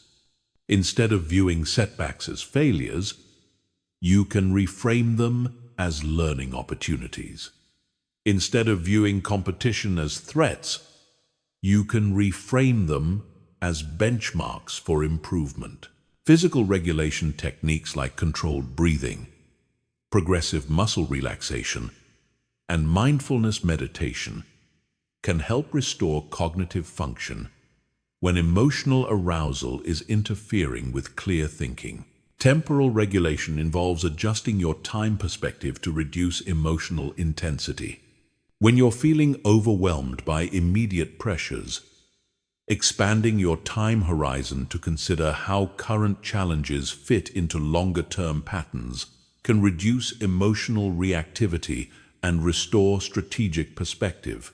Social awareness involves reading the emotional states and motivations of other people involved in your strategic situation. Other people's emotions provide valuable information about their priorities, concerns, and likely responses to different approaches.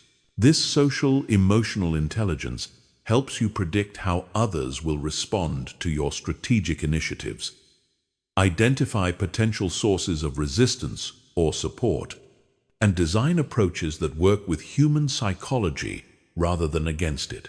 Pay attention to incongruence between what people say and how they feel. Words can be controlled consciously, but emotional expressions are harder to fake. When someone's emotional signals contradict their verbal statements, the emotions usually provide more accurate information about their true position. Look for emotional patterns in groups and organizations. Collective emotions like excitement, anxiety, confidence, or resignation affect how groups process information and make decisions. Understanding these collective emotional states helps you time initiatives appropriately and frame communications effectively.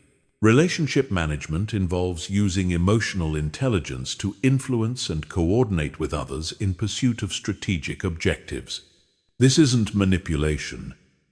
It's skillful communication that acknowledges the emotional dimensions of human interaction. Building trust requires emotional consistency and reliability over time. People need to feel that you understand their concerns and interests, not just that you can present logical arguments. Strategic initiatives often fail, not because they're analytically flawed, but because they don't address the emotional needs of key stakeholders.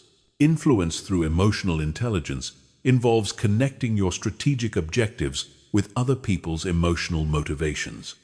Instead of just presenting logical reasons why people should support your approach, help them see how your approach serves their emotional needs for security, recognition, growth, or contribution. Conflict resolution often requires addressing emotional dynamics before logical negotiations can be productive. When people feel misunderstood or disrespected, they're unlikely to engage in good faith analytical discussions of strategic options. Emotional intelligence also enhances your ability to learn from experience. Strong emotions often mark significant learning opportunities. Situations that generate intense emotions usually involve important values, unexpected outcomes, or conflicts between different mental models. Instead of just moving past emotionally charged experiences, use them as learning laboratories. What triggered the strong emotions? What values or expectations were involved? What does this reveal about your assumptions or blind spots? How might you approach similar situations differently in the future? Creating emotional learning loops where you systematically extract strategic insights from emotionally significant experiences can dramatically accelerate your development as a strategic thinker. Intuition deserves special attention in strategic thinking. Intuitive judgments aren't magical. They're rapid processing of complex patterns by unconscious mental systems. These systems can sometimes detect patterns and relationships that conscious analysis misses, especially in domains where you have extensive experience. The key is learning to distinguish between reliable intuitive insights and emotional biases or wishful thinking. Reliable intuition usually feels calm and clear, while emotional bias feels charged and reactive. Test your intuitive insights through systematic analysis when possible, but don't dismiss them when analysis is inconclusive. Sometimes intuitive pattern recognition provides early warning signals about complex situations that logical analysis will only confirm later. Chapter 10. Building adaptable intelligence. In a rapidly changing world, rigid intelligence becomes a liability. The cognitive frameworks that served you well in stable environments can become obstacles when conditions shift fundamentally. Adaptable intelligence is the ability to update your thinking patterns, abandon ineffective approaches, and develop new capabilities as circumstances require. The foundation of adaptable intelligence is intellectual humility, the recognition that your current understanding is provisional and improvable. This doesn't mean lacking confidence in your judgments. It means holding your beliefs lightly enough that you can update them when better evidence becomes available. Most people suffer from various forms of cognitive rigidity that prevent adaptation. Confirmation bias causes you to seek information that supports your existing beliefs while ignoring contradictory evidence. Sunk cost fallacy causes you to persist with failing approaches because you've already invested effort in them. Status quo bias makes change feel more risky than staying with familiar approaches. Overcoming these rigidities requires developing what psychologists call cognitive flexibility, the ability to switch between different thinking modes and adjust your mental frameworks based on situational demands. Active belief updating is the practice of regularly examining your core assumptions and actively seeking evidence that might contradict them. Most people only update their beliefs when contradictory evidence becomes overwhelming. Adaptable thinkers update continuously based on small signals and weak evidence. This doesn't mean being wishy-washy or constantly changing your mind. It means maintaining appropriate uncertainty, calibrated to the strength of your evidence and the stability of the underlying conditions. Implement regular belief audits where you explicitly examine your assumptions about important areas of your life or work. Ask yourself, what evidence originally convinced me of this belief? What evidence would convince me that this belief might be wrong? Have I actively looked for such evidence recently? For beliefs that significantly influence your decisions, actively seek out intelligent people who disagree with you and genuinely try to understand their reasoning. This isn't about being convinced by every contrary argument, but about ensuring that your beliefs can withstand informed scrutiny. Mental model diversification involves developing multiple frameworks for understanding the same phenomena.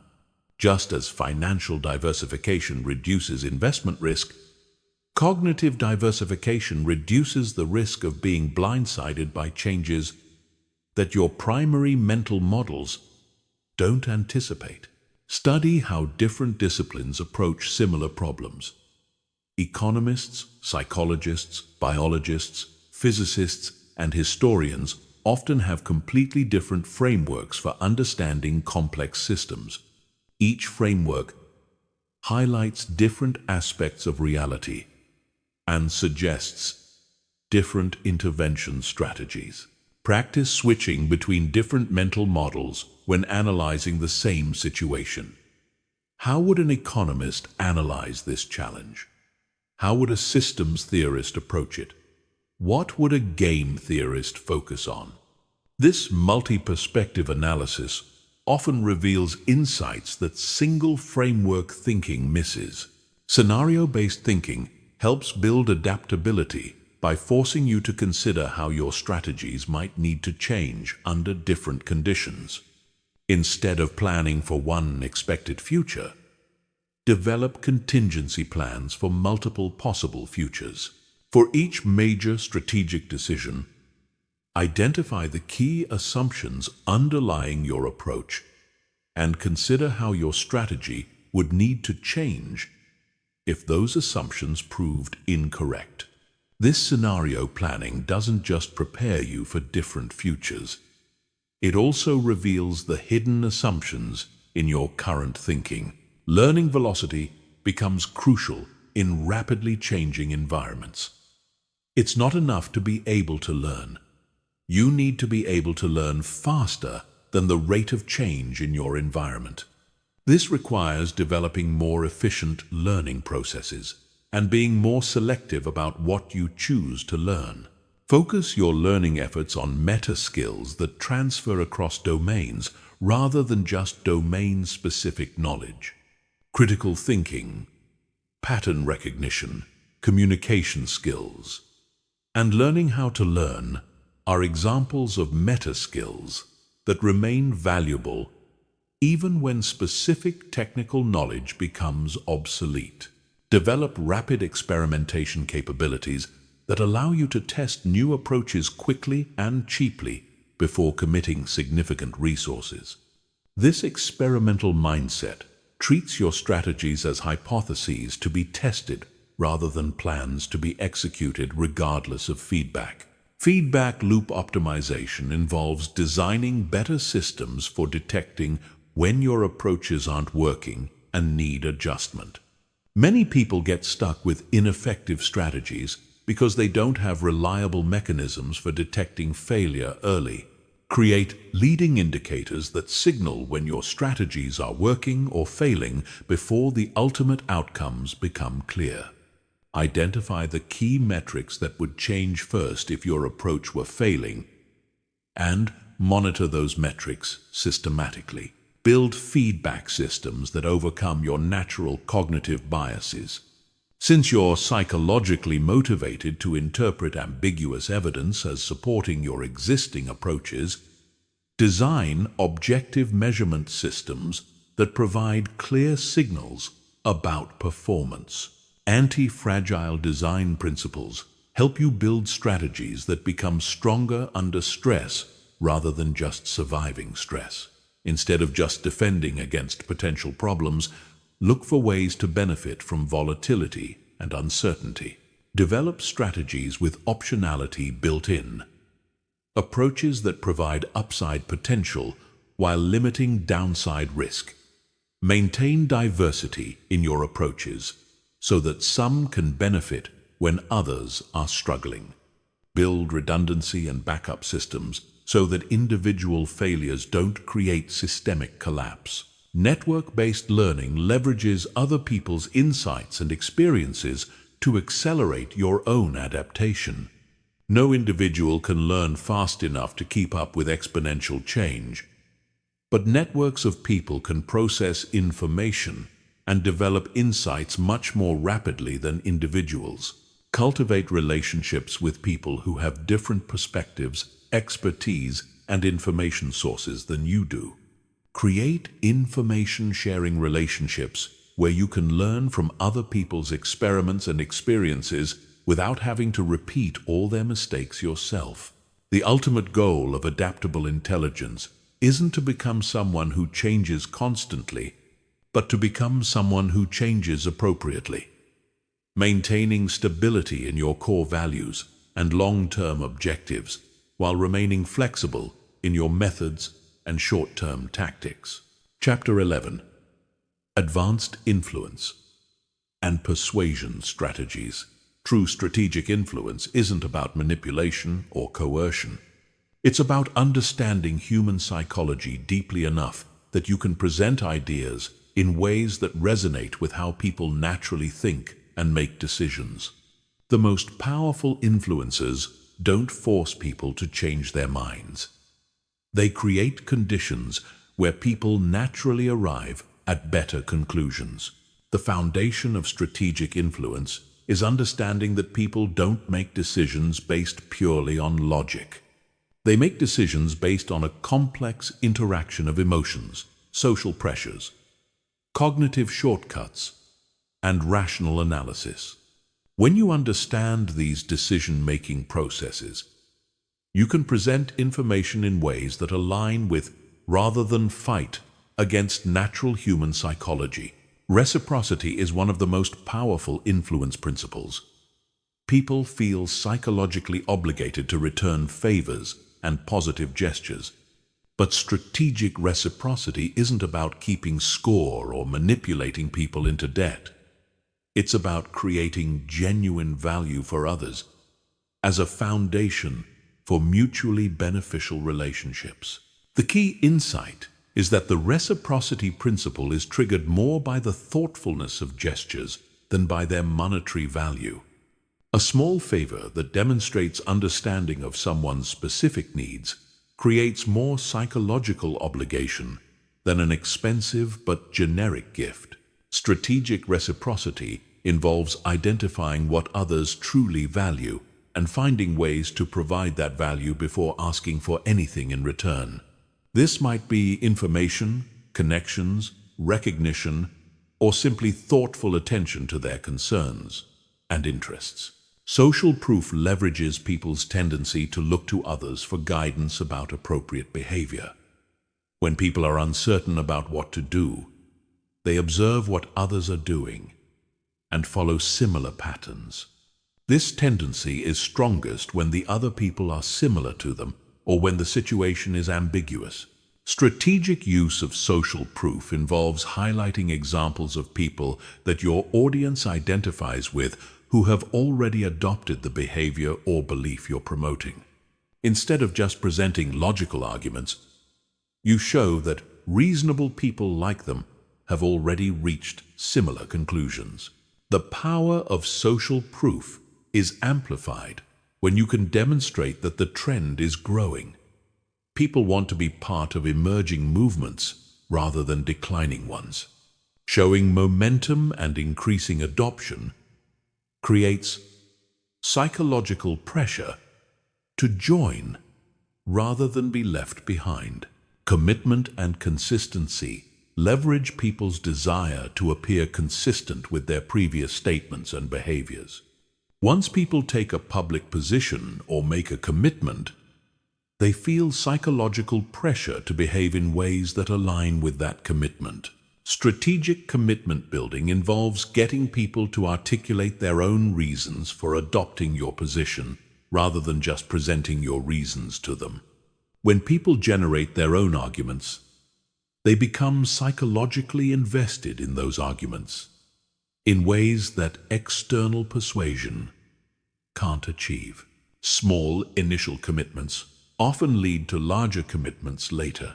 People who agree to small requests become more likely to agree to larger related requests because they develop a self-image as someone who supports that type of activity. Framing effects demonstrate that how information is presented often matters more than what information is presented. The same facts can lead to completely different decisions depending on how they're framed and what comparisons are highlighted. Strategic framing involves presenting information in contexts that lead to the conclusions you want people to reach. This isn't about deception. It's about choosing truthful presentations that emphasize the most relevant aspects of complex situations. Loss framing tends to be more motivating than gain framing for risk-averse decisions. People are more motivated to avoid losing something they already have than to gain something new. When presenting change initiatives, emphasize what people risk losing by not changing rather than just what they might gain by changing. Anchoring effects show that initial reference points heavily influence subsequent judgments. The first number people hear in a negotiation, the first option they consider, or the first interpretation they encounter, all serve as anchors that bias later thinking. Strategic anchoring involves carefully controlling what reference points you establish early in conversations. In negotiations, this might mean making the first offer to set a favorable anchor. In presentations, this might mean establishing ambitious goals early to make more modest requests seem reasonable by comparison. Authority and expertise influence work because people defer to perceived experts, especially in areas where they lack confidence in their own judgment.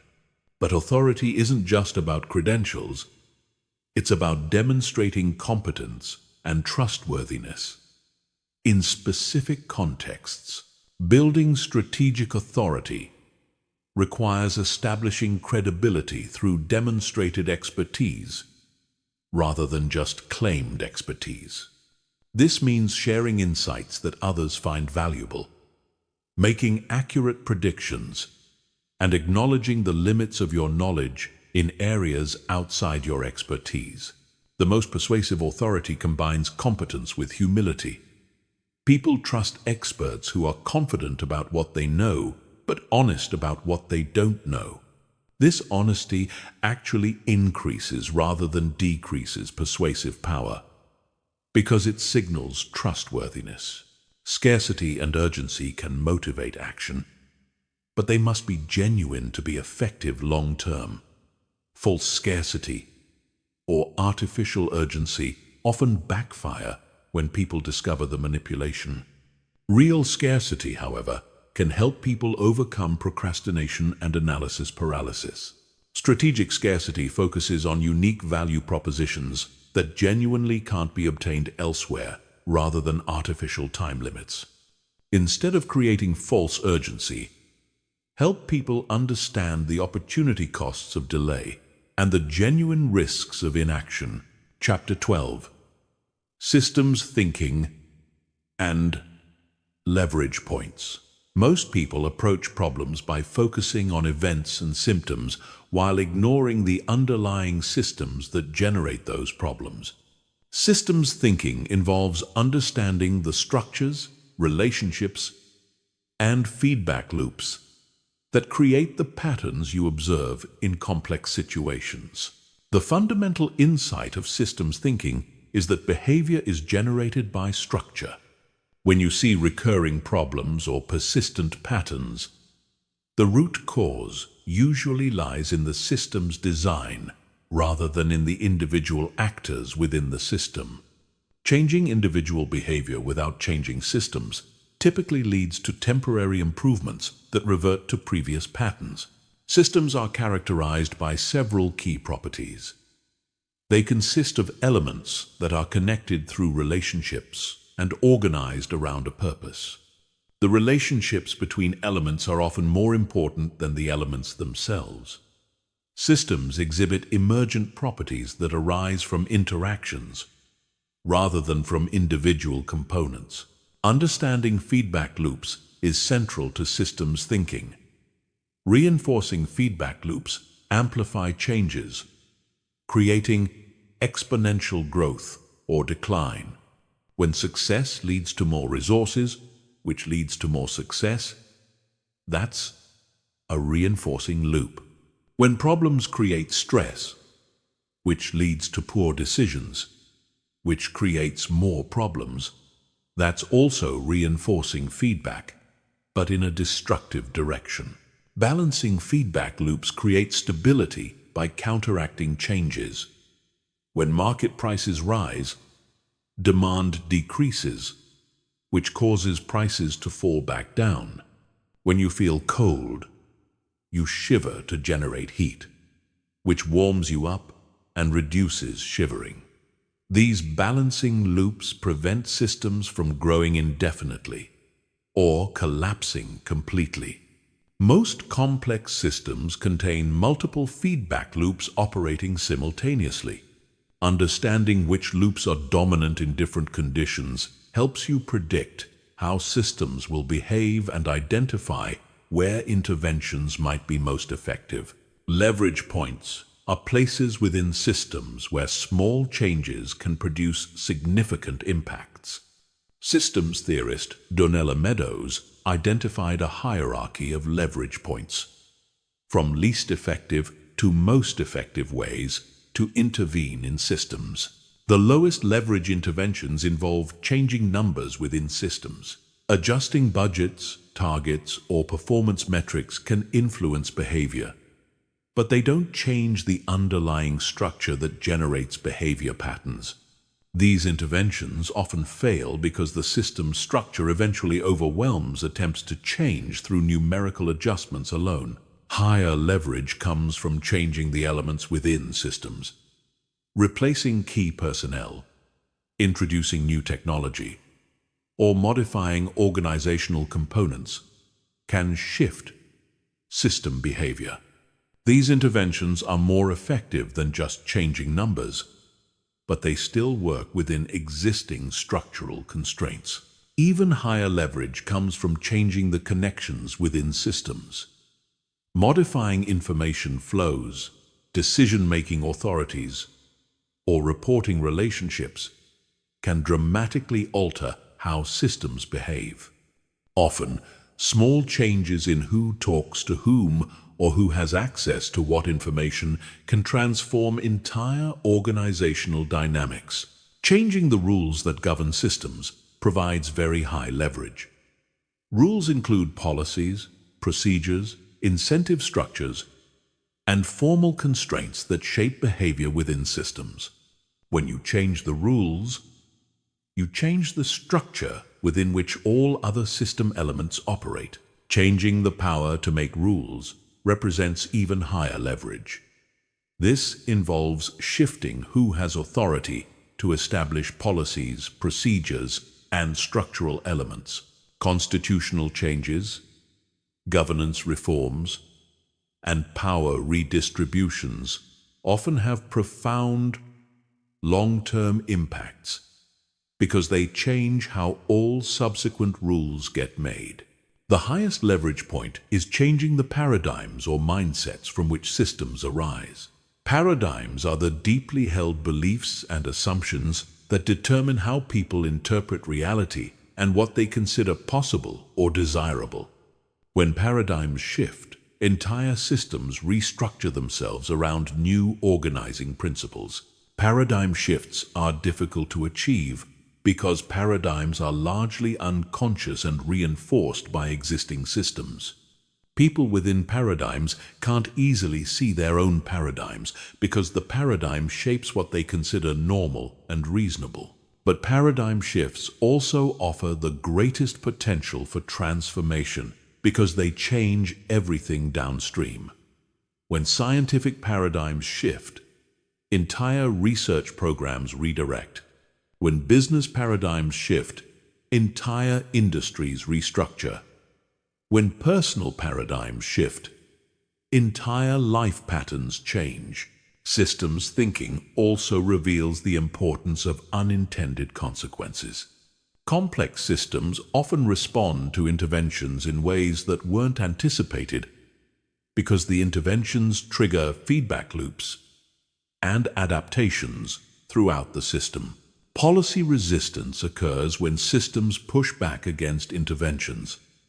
When you try to force a system to change, the system often develops countervailing forces that neutralize your efforts. This is why many well-intentioned policies fail or create opposite effects from what was intended. Understanding system structure helps you design interventions that work with system dynamics rather than against them. Instead of trying to overpower systems through force, you can identify natural leverage points where the system wants to change and focus your efforts there. Delays in feedback loops create additional complexity in systems. Actions often have consequences that don't appear until much later, making it difficult to learn from experience or adjust strategies appropriately. By the time you see the results of your actions, conditions may have changed significantly. These delays explain why many problems persist despite repeated attempts to solve them. People try solutions, don't see immediate results, conclude the solutions aren't working, and try different approaches before the original solutions have had time to take effect. Systems archetype patterns represent common structural problems that appear across many different contexts. Learning to recognize these patterns helps you diagnose system problems more quickly and apply proven intervention strategies. The fixes that fail archetype occurs when quick fixes temporarily improve symptoms but ultimately make underlying problems worse. The shifting the burden archetype occurs when people address symptoms rather than root causes, which weakens their capacity to solve fundamental problems. Understanding these archetypal patterns helps you avoid common system traps and design more effective long-term solutions. Chapter 13. Strategic Communication and Negotiation. Strategic communication isn't just about presenting information clearly. It's about understanding how different audiences process information, what motivates them to act, and how to structure interactions to achieve mutually beneficial outcomes, even when interests initially appear to conflict.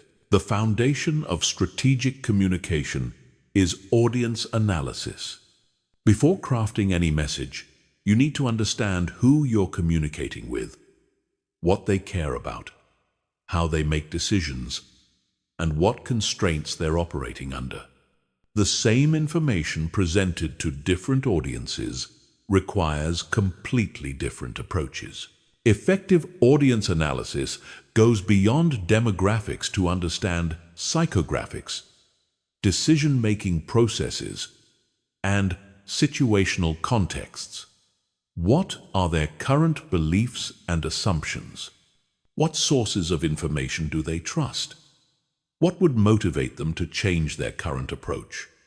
What barriers might prevent them from acting even if they're convinced? Understanding decision-making authority is crucial. Often, the person you're communicating with isn't the ultimate decision-maker, but they influence that decision-maker. Understanding this chain of influence helps you tailor your message to be effectively transmitted through multiple levels. Message structure significantly impacts comprehension and persuasion. The primacy effect means that information presented first has disproportionate influence on overall impressions. The recency effect means that information presented last is most easily remembered. Understanding these effects helps you structure communications for maximum impact. For complex messages, use the pyramid principle. Start with conclusions, then provide supporting arguments, then offer detailed evidence. This structure helps busy audiences understand your main points even if they don't have time to process all the details. For persuasive messages, consider the problem, agitation, solution structure. First, establish that a problem exists, then help the audience feel the costs of not solving it. Then present your solution as the most effective way to address the problem. Strategic storytelling leverages the human brain's natural tendency to think in narrative terms. Stories are more memorable than abstract arguments and create emotional engagement that pure logic can't achieve. But strategic stories aren't just entertainment.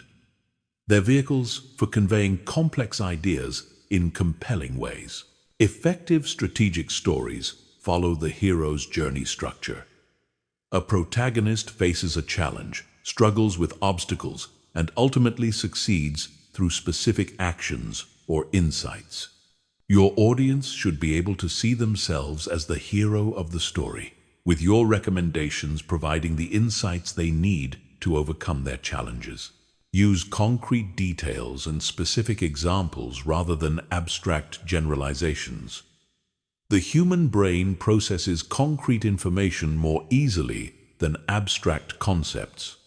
When you're explaining complex strategies, ground them in specific scenarios that your audience can visualize.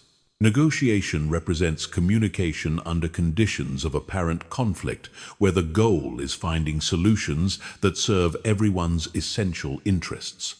The key insight is that most negotiations aren't truly zero-sum games where one person's gain requires another person's loss. Principled negotiation focuses on interests rather than positions.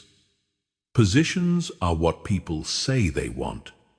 Interests are why they want it. Often, different positions can serve the same underlying interests, and understanding those interests reveals creative solutions that weren't apparent when focusing only on stated positions. Preparation is crucial for strategic negotiation. Before any important negotiation, research the other party's likely interests, constraints, and alternatives. Understand your own best alternative to a negotiated agreement, because this determines your bargaining power. Develop multiple options that could serve both parties' interests rather than just advocating for your preferred outcome. The more options you can generate, the more likely you are to find solutions that work for everyone. Separate people from problems by addressing relationship issues explicitly rather than letting them complicate substantive discussions. When people feel attacked or disrespected, they become focused on defending themselves rather than solving problems collaboratively. Use objective criteria to evaluate different options rather than relying purely on subjective preferences. When both parties can agree on fair standards for evaluation, negotiations become problem-solving exercises rather than contests of will. Active listening is perhaps the most important negotiation skill. Most people listen just enough to formulate their rebuttal, rather than truly understanding the other person's perspective. Strategic listeners ask questions to understand underlying concerns and repeat back what they've heard to confirm understanding. This approach often reveals that apparent conflicts are based on misunderstandings, or that different parties are actually concerned about different aspects of the same situation and can find solutions that address everyone's primary concerns. Difficult conversations require special communication strategies because emotions run high, and people's natural tendency is to avoid or mishandle them. The key is structuring these conversations to address both substantive issues and relationship dynamics simultaneously. Start difficult conversations by establishing shared purpose and mutual respect. Before diving into areas of disagreement, remind everyone involved what you're trying to accomplish together, and affirm your respect for each other, even when you disagree about specific issues. Use I statements to express your perspective without attacking the other person's character or motives. Instead of saying, "You always interrupt me," say, "I feel frustrated when I'm interrupted because I lose my train of thought." Focus on specific behaviors and their impact, rather than making generalizations about the other person's character or intentions. This makes it easier for people to hear feedback and make changes without feeling personally attacked. Multi-stakeholder communication involves coordinating messages across multiple audiences who may have different interests and concerns. The challenge is maintaining consistency while adapting your approach to each audience's specific needs and perspectives. Develop a core message architecture that remains consistent across audiences, while allowing for tactical adaptations in emphasis, examples, and supporting arguments. This ensures that different stakeholders hear consistent information while receiving it in ways that resonate with their specific concerns. Chapter 14. Long-term vision and strategic planning. Strategic planning isn't about predicting the future. It's about developing robust approaches that will work across multiple possible futures, while positioning yourself to adapt as conditions change. The most effective strategic thinkers combine ambitious long-term vision with flexible short-term tactics. Vision development begins with understanding your core values and fundamental motivations. What do you care about deeply enough that you'd pursue it even if it were difficult or took a long time to achieve? What kind of impact do you want to have on the world? What legacy do you want to leave? These aren't just philosophical questions. They're practical foundations for strategic thinking. When you're clear about your fundamental values and long-term aspirations, you can make consistent decisions even when facing novel situations or unexpected opportunities. Effective visions are specific enough to provide direction, but flexible enough to accommodate different paths for achievement. Instead of committing to particular tactics or specific timelines, focus on the outcomes you want to create and the principles that will guide your approach. Scenario planning helps bridge the gap between long-term vision and practical action by considering multiple ways the future might unfold. Instead of trying to predict one specific future, identify several plausible scenarios and develop strategies that would work across all of them. Start by identifying the key uncertainties that could significantly impact your strategic situation. These might involve technological developments, economic trends, regulatory changes, competitive dynamics, or social shifts. For each uncertainty, consider how it might evolve in ways that would help or hinder your strategic objectives. Develop 3 to 5 distinct scenarios that combine these uncertainties in different ways. One scenario might involve rapid technological change with economic growth. Another might involve slow technological change with economic stagnation, and another might involve regulatory shifts that change the competitive landscape. For each scenario, identify what strategies would work best and what early warning signals would suggest that scenario is becoming more likely. This scenario planning doesn't predict the future, but it prepares you to recognize changes early and adapt your approach accordingly. Strategic resource allocation involves making conscious choices about how to invest your time, attention, and energy to maximize long-term value creation. Not all opportunities are equally valuable, and not all problems deserve equal attention. Use the 80-20 principle to identify the small number of activities that create the majority of your results. Most people spread their efforts too widely, making progress on many fronts, but achieving breakthrough results on none. Focus your best resources on your highest leverage opportunities while maintaining adequate attention to essential maintenance activities. This might mean saying no to good opportunities so you can fully commit to great opportunities. Building strategic capabilities involves developing skills, relationships, and resources that will remain valuable across multiple scenarios and time horizons. Instead of just optimizing for current conditions, invest in capabilities that will provide options and advantages regardless of how conditions change.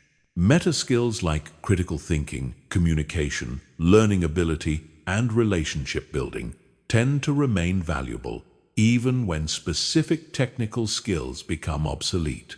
Developing these meta skills provides insurance against future uncertainty. Strategic relationships with people who have complementary skills, different perspectives, or access to different opportunities create mutual value and expand your strategic options. These relationships need to be genuine and reciprocal rather than purely transactional. Building reputation and credibility in your chosen field creates compound advantages over time. Reputation attracts opportunities, resources, and collaborators that would be difficult to access otherwise. But reputation building requires consistent excellence over extended periods. Risk management in strategic planning involves preparing for potential problems without becoming paralyzed by them. Every strategy involves some risks, and the goal is to take intelligent risks while avoiding catastrophic ones. Identify potential failure modes for your strategic approach and develop contingency plans for the most significant risks. This isn't about planning for every possible problem, but about having prepared responses for the problems that could derail your entire strategy. Maintain adequate reserves and backup options so that individual setbacks don't force you to abandon your overall strategic direction. This might involve financial reserves, alternative approaches to key objectives, or relationships that could provide support during difficult periods. Implementation planning translates strategic vision into concrete actions and milestones. Without effective implementation, even brilliant strategies remain just ideas. The key is creating systematic approaches that maintain momentum while allowing for course corrections. Break long-term objectives into intermediate milestones that provide feedback about your progress and allow for strategy adjustments. These milestones should be significant enough to create real progress, but achievable enough to maintain motivation. Develop systematic review processes that regularly assess both your progress toward objectives and the continued validity of your underlying assumptions. Strategy isn't set and forget. It requires ongoing adaptation based on new information and changing conditions. Create accountability systems that help you maintain discipline in executing your strategic priorities, even when day-to-day pressures create distractions. This might involve regular reviews with mentors, tracking systems that monitor key metrics, or public commitments that create external motivation. Chapter 15. Implementation and Mastery. Knowledge without implementation remains merely intellectual entertainment. The difference between people who understand strategic thinking concepts and people who achieve strategic thinking results lies entirely in their ability to consistently apply these principles in real-world situations. The implementation challenge is that strategic thinking requires overriding many of your brain's default patterns. Your brain evolved for immediate survival in simple environments, not for complex decision-making in uncertain conditions. This means that applying strategic thinking principles requires conscious effort and systematic practice until new thinking patterns become habitual. Start with one principle at a time, rather than trying to apply everything simultaneously. Choose the strategic thinking concept that seems most relevant to your current challenges and focus on applying it consistently for several weeks before adding additional principles. Deliberate practice is the key to developing mastery in strategic thinking. This means practicing these principles in increasingly challenging situations where the stakes gradually increase. Start with low-risk decisions where you can experiment with different approaches without serious consequences. Keep a decision journal where you record important decisions, the reasoning process you used, the principles you applied, and the outcomes that resulted. Review this journal regularly to identify patterns in your thinking and areas where you could improve your approach. Create implementation triggers that remind you to apply strategic thinking principles when they're most needed. These might be specific questions you ask yourself before important decisions, checklists you use for complex problems, or regular review processes that ensure you're thinking strategically about your priorities. Mental rehearsal accelerates the development of strategic thinking skills. Spend time imagining how you would apply these principles to hypothetical scenarios or past situations where you could have thought more strategically. This mental practice strengthens the neural pathways associated with strategic thinking. Find opportunities to teach these concepts to others. Teaching forces you to understand principles more deeply and provides practice in applying them to different situations. It also creates accountability for your own implementation of these principles. Build strategic thinking into your environment by surrounding yourself with people who think strategically and creating systems that support strategic decision-making. Your environment has enormous influence on your thinking patterns, so design it to reinforce the mental habits you want to develop. Measure progress by tracking the quality of your thinking process rather than just the outcomes of your decisions. Good strategic thinking improves your probability of good outcomes, but it doesn't guarantee them. Focus on whether you're consistently applying sound principles rather than whether every decision works out perfectly. Common implementation obstacles include perfectionism, which causes people to overanalyze decisions instead of taking action; emotional reactivity, which overrides strategic thinking when stress levels rise; and social pressure, which causes people to abandon strategic approaches when others pressure them to act differently. Overcome perfectionism by setting good enough standards for different types of decisions and committing to act once you reach those standards. Most decisions are reversible and can be improved through iteration rather than requiring perfect initial analysis. Manage emotional reactivity by recognizing your emotional triggers and having predetermined responses that help you restore strategic thinking when emotions run high.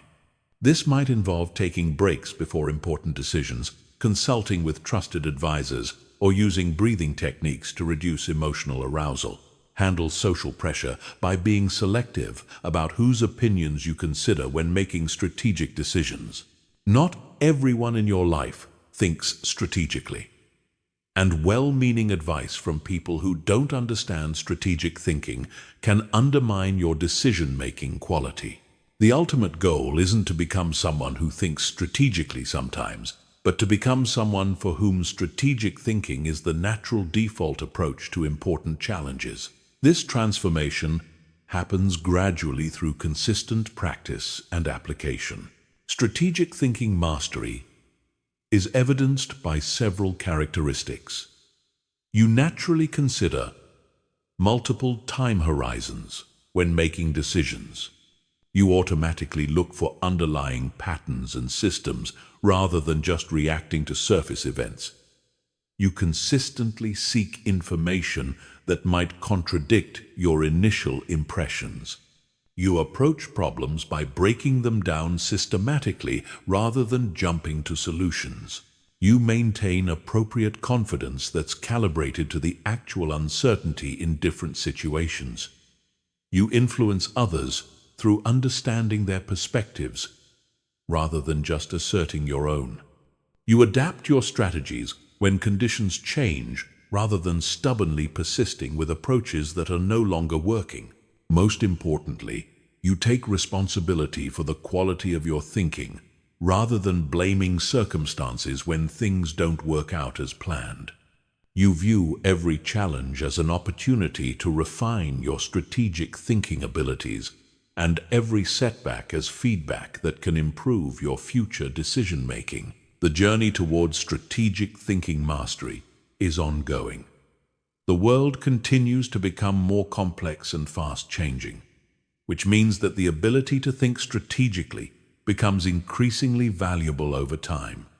The principles you've learned today will serve you throughout your life, but they'll also evolve and deepen as you apply them to new challenges and situations.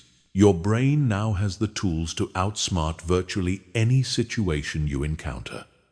The question is whether you'll use them consistently enough to make strategic thinking your natural way of approaching the world.